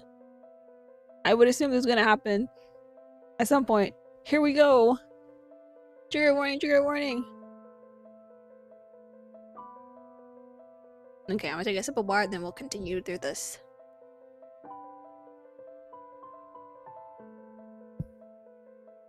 Also, keep in mind that when you're playing this through the game, the trigger warnings and stuff will be based on like what gender you picked, and then what gender you picked for the love interest. So in this case, it's homophobia.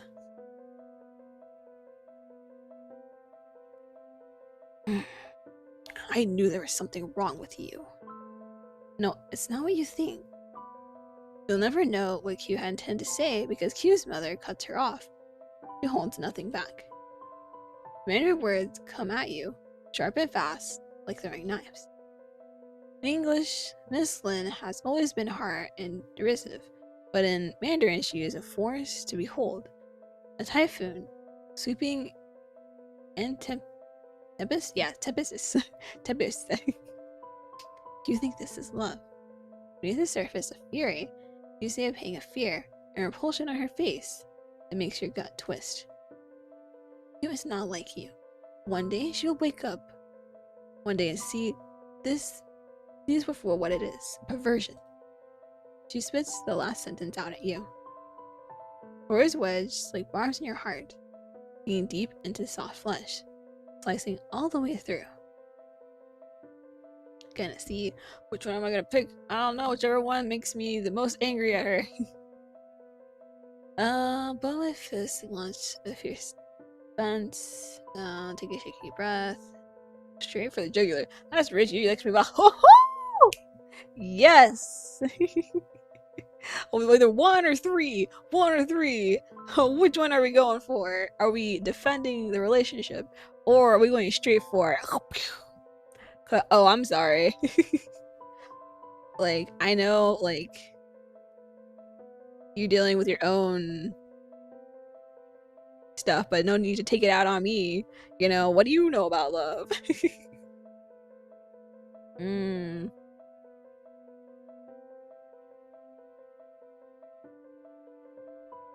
I feel like I picked the first one. Let's defend the relationship, yes. Rain courses through your veins, bursting free from its banks like a thundering river.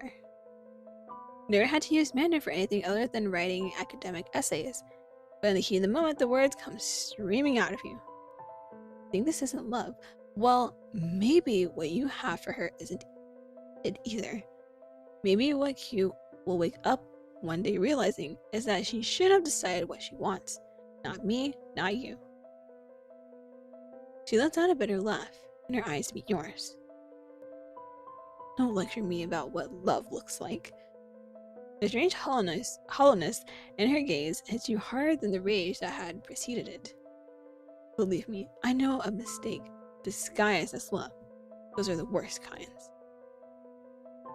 She picks your bag up from the ground and hands it to you. Go. This is the last time I want to see you or hear of you. Through it all, Q says nothing, just stares at you, dark eyes swirling. This, more than anything else, is what breaks your heart. There's nothing worse. Because we sat there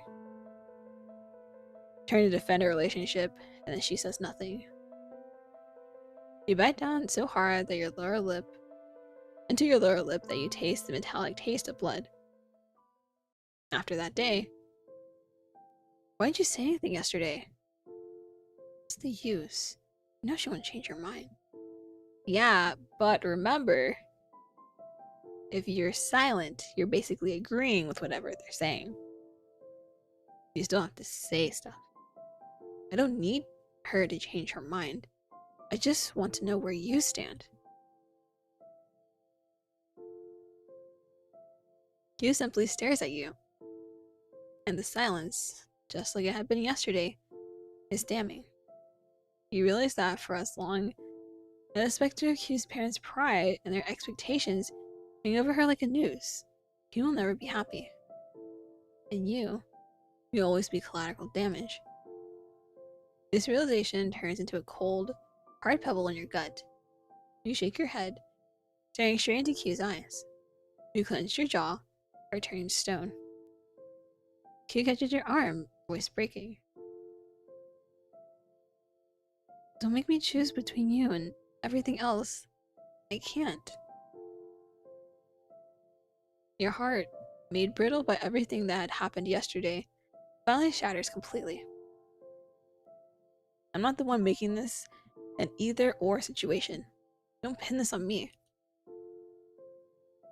His face is wan, making the dark circles more obvious. Has she gotten any sleep last night?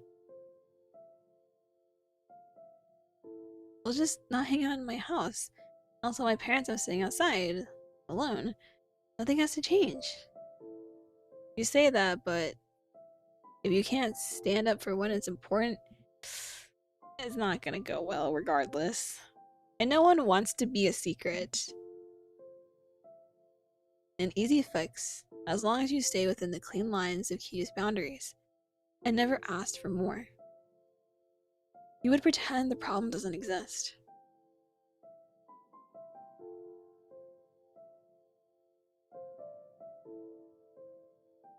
No, if that's all I'll ever have, I'd rather walk away. Not because fuck, I'd rather have something than nothing. No. Have some self-respect for yourself. If that's all I'll ever have, I'd rather walk away now. You know it's over. There's no going back after this. The damage is done. In place of the giddy feeling of falling in love, being in love, there's only the hollow, gnawing feeling of betrayal. Now it's about your grades. Next it'll be about your career. But beneath it all, there'll always be the chokehold of your parents, your expectations of what your life should look like. You'll have to pick, and I'll be the one that gets dropped. Yep, just like earlier. It's just, well, there's a prelude to the future.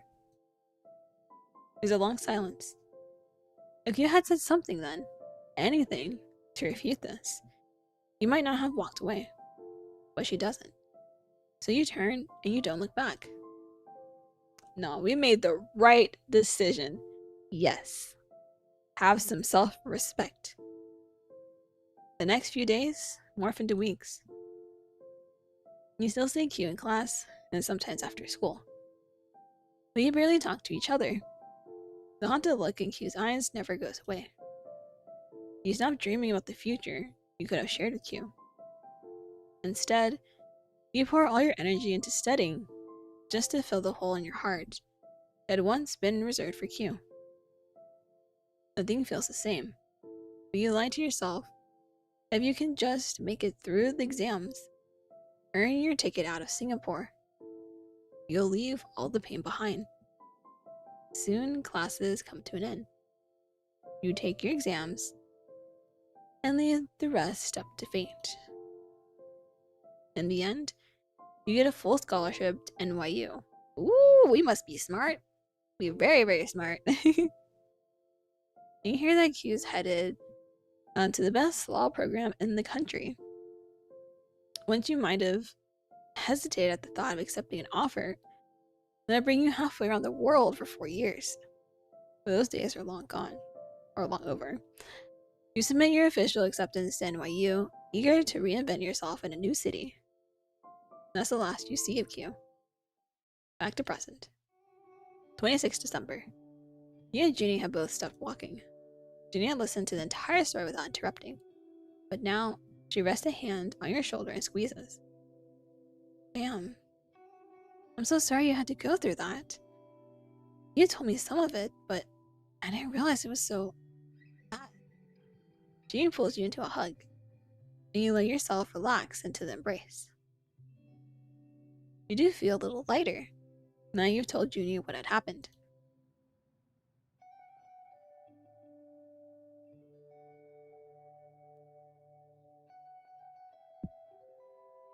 You gonna be okay later?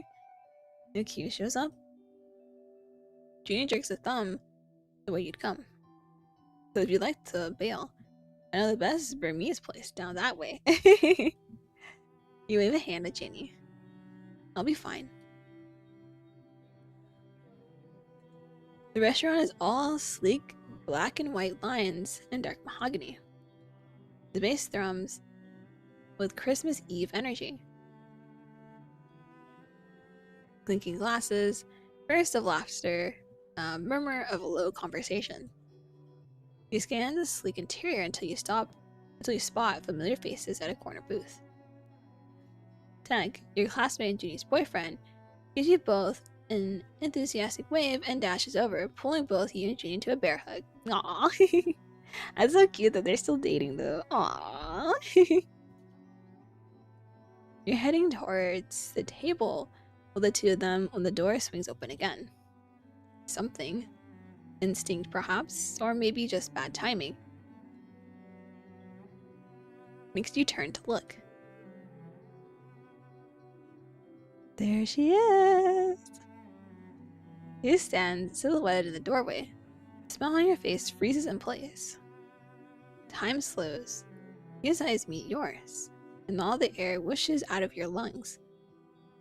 Your dark gaze is exactly how you remember it. Turbulent, depthless, and frustratingly unreadable. Your eyes trace the hard, angular structure of her cheekbones and jaw down to her tailored shirt and pants. It all speaks subtly of success and power and prestige, all the things Q's parents had always wished for. No, expected of her. You hear she's a public prosecutor now. Woo, prosecutor, hey yo. And she certainly looks like the sort of person you wouldn't want to go up against in court. And yet, in the subtle softening of her eyes, she holds your gaze. You see traces of the Q you once knew. There's a hollow ache in your chest. Suddenly Q lifts her chin, and her lips curl up into a weary, almost cryptic smile. I was starting to think I'd never see you again.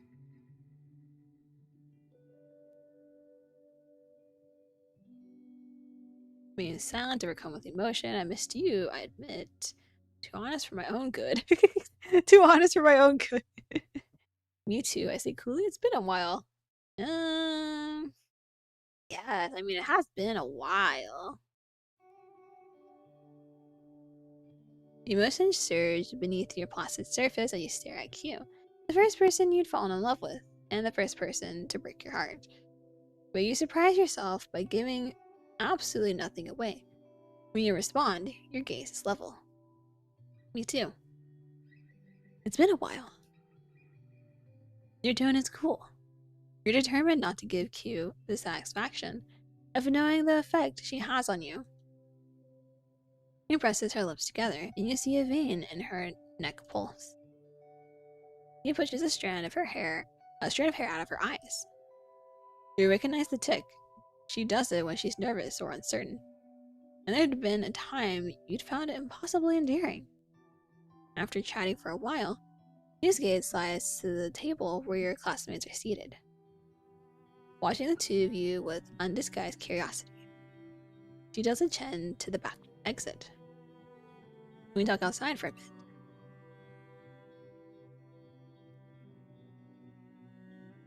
Why can't you say it here? My throat goes dry, but not really. See, it just sounds like the start of a murder mystery. Sure, let's go. Your heart rate quickens and your throat goes so dry that you don't trust yourself to speak. And so you just nod wordlessly, already praying spiritedly that this isn't a terrible mistake. His expression takes on an unmistakable glimmer of hope. You call a cue out the back door of the restaurant to the alley. The door swings shut behind you, shutting off the noise.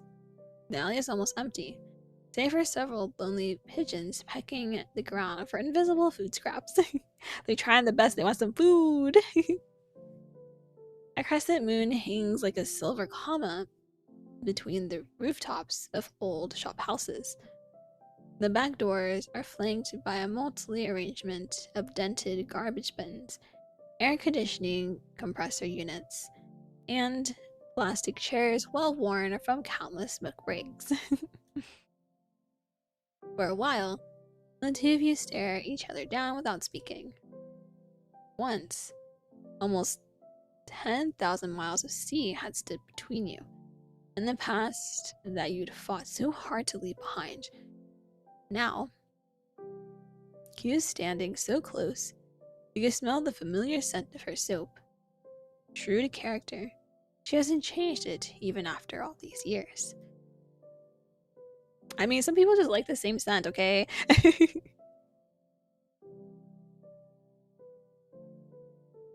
Granted, I feel like I've changed my body soap like so many times.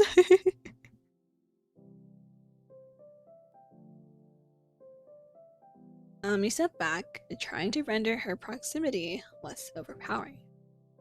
You don't want to be reminded of sweeter times, simpler times. Times when touching Q, loving Q, had been as natural as breathing. Okay. We're outside.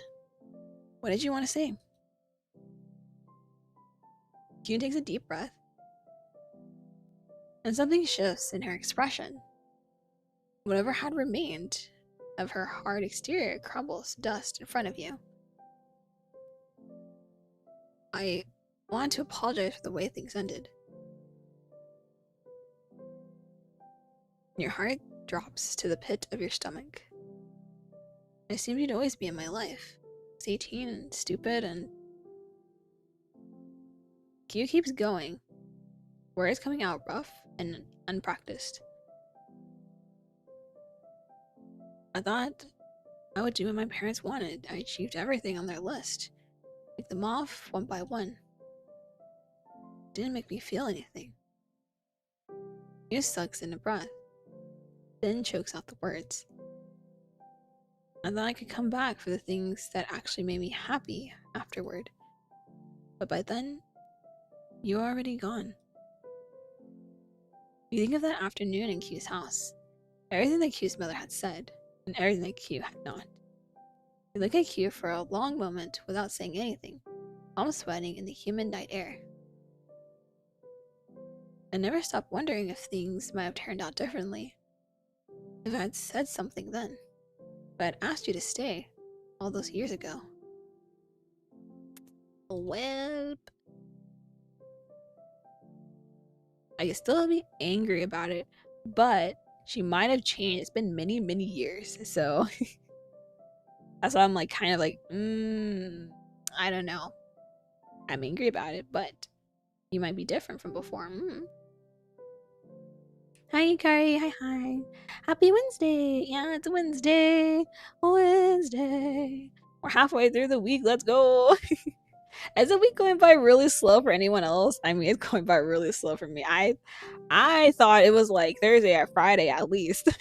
But no, it's Wednesday. At least it's halfway there. At least, you know. I was like, oh my gosh.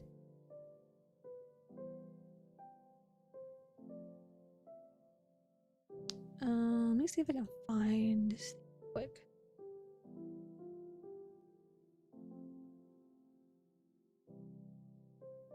I don't know when I did this, but apparently I cut my finger. I was like, my finger is bleeding. Luckily, it's not like a lot. It's only a little bit, so it's not really anything. I was like, okay, it's fine.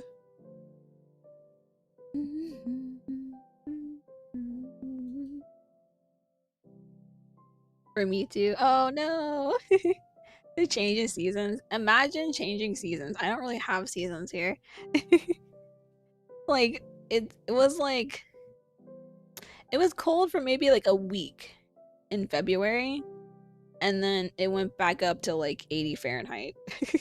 Which is what it is. Well, today it's cooler because it's been stormy because of the quote unquote springtime.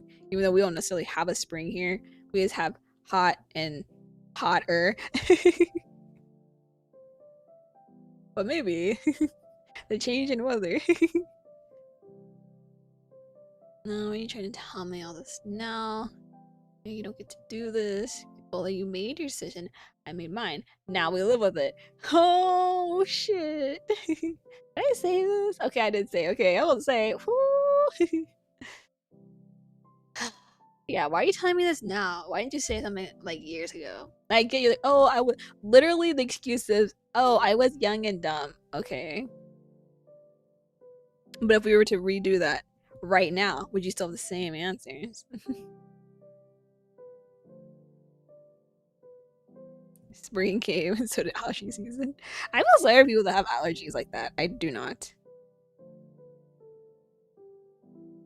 Maybe because I was born in the springtime. My birthday is next month, so springtime is never a bother for me. It's just hot. We go from our usual 80 degrees Fahrenheit to like 100 plus in like May, I think.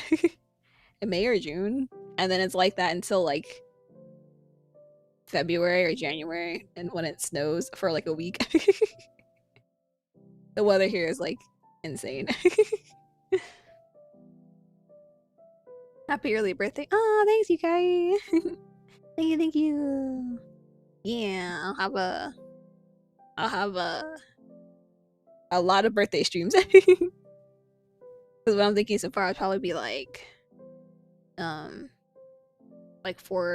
to 4 days of streams doing stuff. It's more in the fall. Like I said, we don't have a fall here either. It's just hot or very hot. And then like a random like coldness for a week. I'm like, I'm always jealous of people that have like a spring and a fall, and I'm like, man, it must be nice. Because like the tree leaves here don't even change color until like December. Cause so fucking hot. Like even the trees are just like, nah man, it's not fall. It's still summer.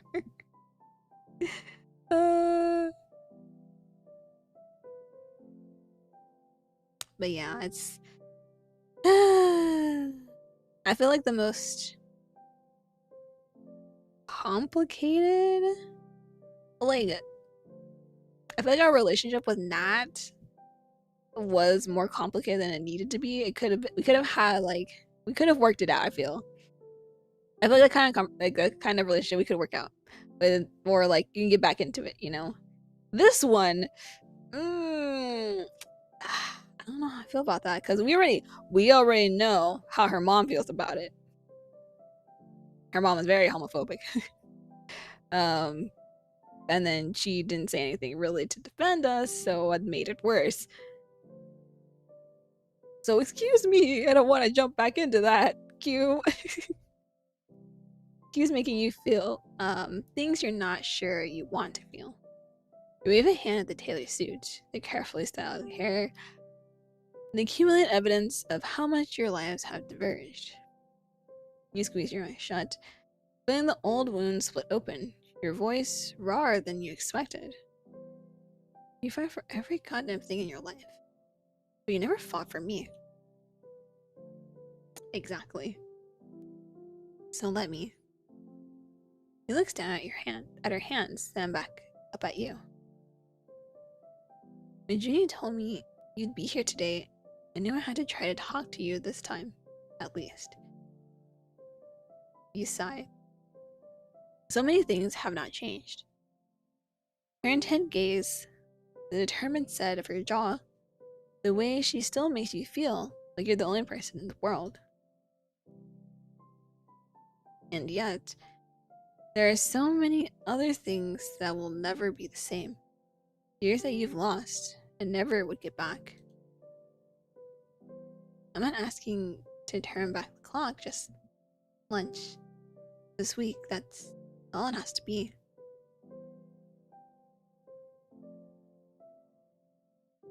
Shake my head, there's no point. Agree to lunch. What harm can it do? A lot, actually. But I mean, we could at least go to lunch, you know, I guess. It's exactly what you dreamed of once. If this had happened years ago, you would have said yes in a heartbeat. Now you're wary. But even against your better judgment, you find yourself nodding before your logical mind has time to protest. His entire face lights up, pulling all sensations out of you with that smile. The hairs on your arms prickle at the warmth that blooms in your chest in response. The pigeons continue pecking at the ground.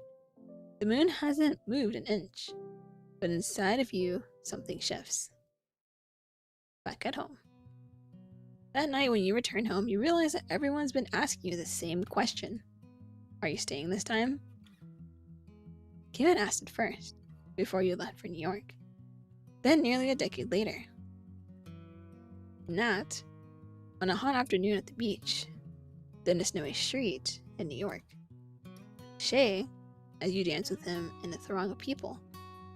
For years, you've been living in the space between cities, between a past that you can't forget, and a future that's just out of reach. Tomorrow, you'll wake up in your childhood bedroom with 4 days left in Singapore before the new year. As you walk from the car park to your apartment, you wonder what it would take to finally arrive at an answer to that question. Oh, we reached the end of the demo! Woo! We did it! Let's go! Oh, I love this extended demo. It adds more depth and everything. Ugh, that's so good. Based on your choices in this playthrough, these scenes will be available in the full game. Oh, I love they're doing this again. Yeah! Kids it with queue for lunch. Spend time with Nat and see if there's anything left to save. Ooh, did you fly in? Ooh. Go boxing with Shay and have dinner after. A follow-up conversation with your mother about what she said in the kitchen. Oh yeah, because father is sick. Or just, I assume he's sick or has some kind of health problems. And many more scenes. Woo! Different choices might unlock other scenes in another playthrough. The full game releases in winter 2026. Yeah! I feel like this would be such a good game. Like, such a good game to play in December. Like, we got the winter vibes, you got the Christmas and the New Year's. Yee! Wow! Oh, so nice. I love it. I always remember New York has a beach. Yeah, New York has a beach. It has a beach.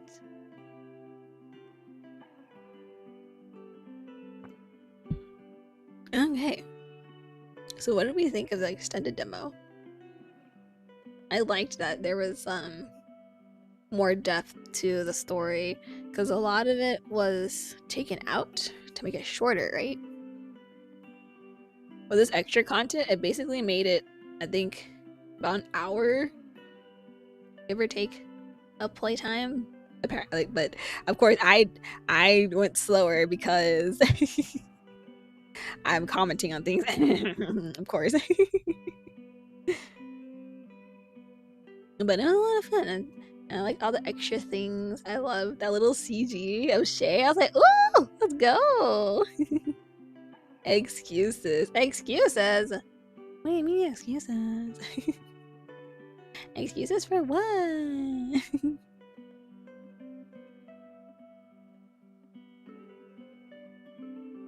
It was interesting to also see the story because they mention sort of what happened, and I kind of assumed it might be that way. With the problem with Q, but it was nice to actually see it play out also. I was like, ooh, let's go, some more story. Hey, and we got like this little moment with Shay, and you could have, and if you didn't pick to go with Shay, you would go to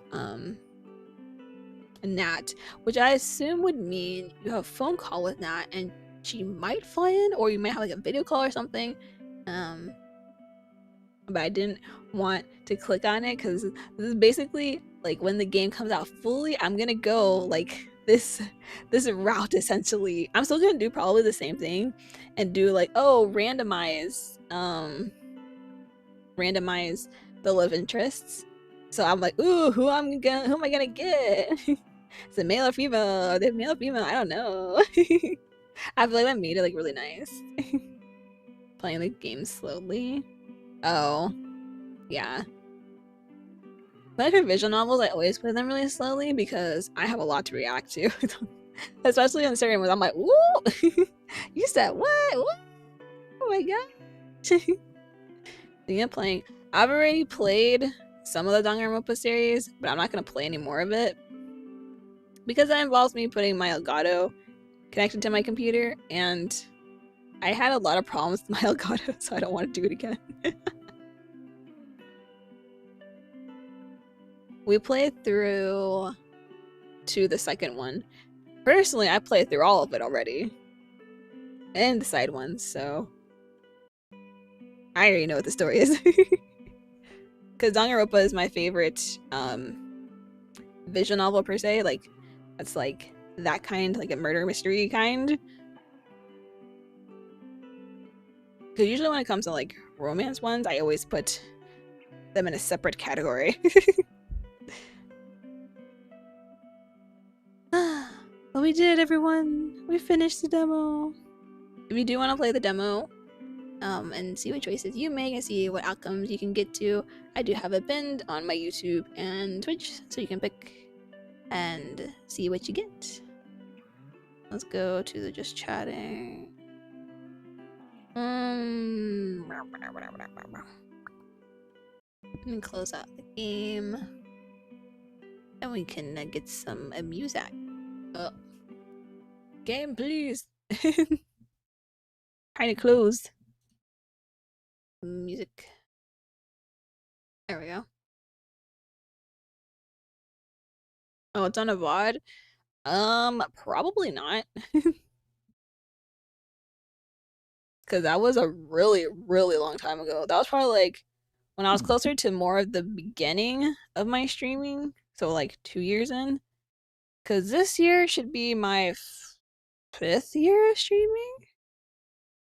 And like after I changed things, if it wasn't mainly Nikke or certain visual novels, I either have them hidden or I just deleted the VODs. So they are gone. Those are many, many moons ago. I heard Deathmark is good, but I don't know if I'd play it.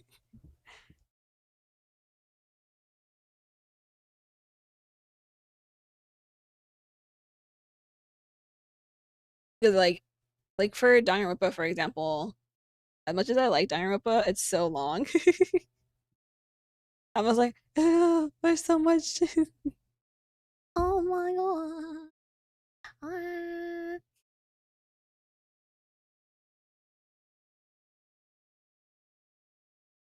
And usually when it comes to visual novels, when they're like a detective or mystery kind, I I'm really bad at them. I'm really bad at puzzles. I'm also really bad at math, so it doesn't do me any good when I'm playing them. I was like, my chat is just like, "My, do this," and I'm like, "Ah, do what? I don't know." Always reminds me in April, I was asked to cover a specific game for their game anniversary, and it's a puzzle like mystery kind of game, and I was like, oh gosh, that's gonna be bad for me. I'm gonna be terrible, but I'll try my best. I'll do my best.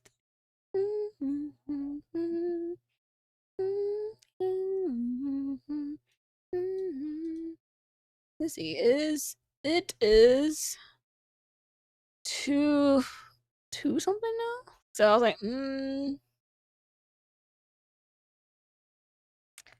I want to at least do some of my Nikke dailies and stuff today, but I forgot it doesn't happen until like about 30 minutes from now. So whoops.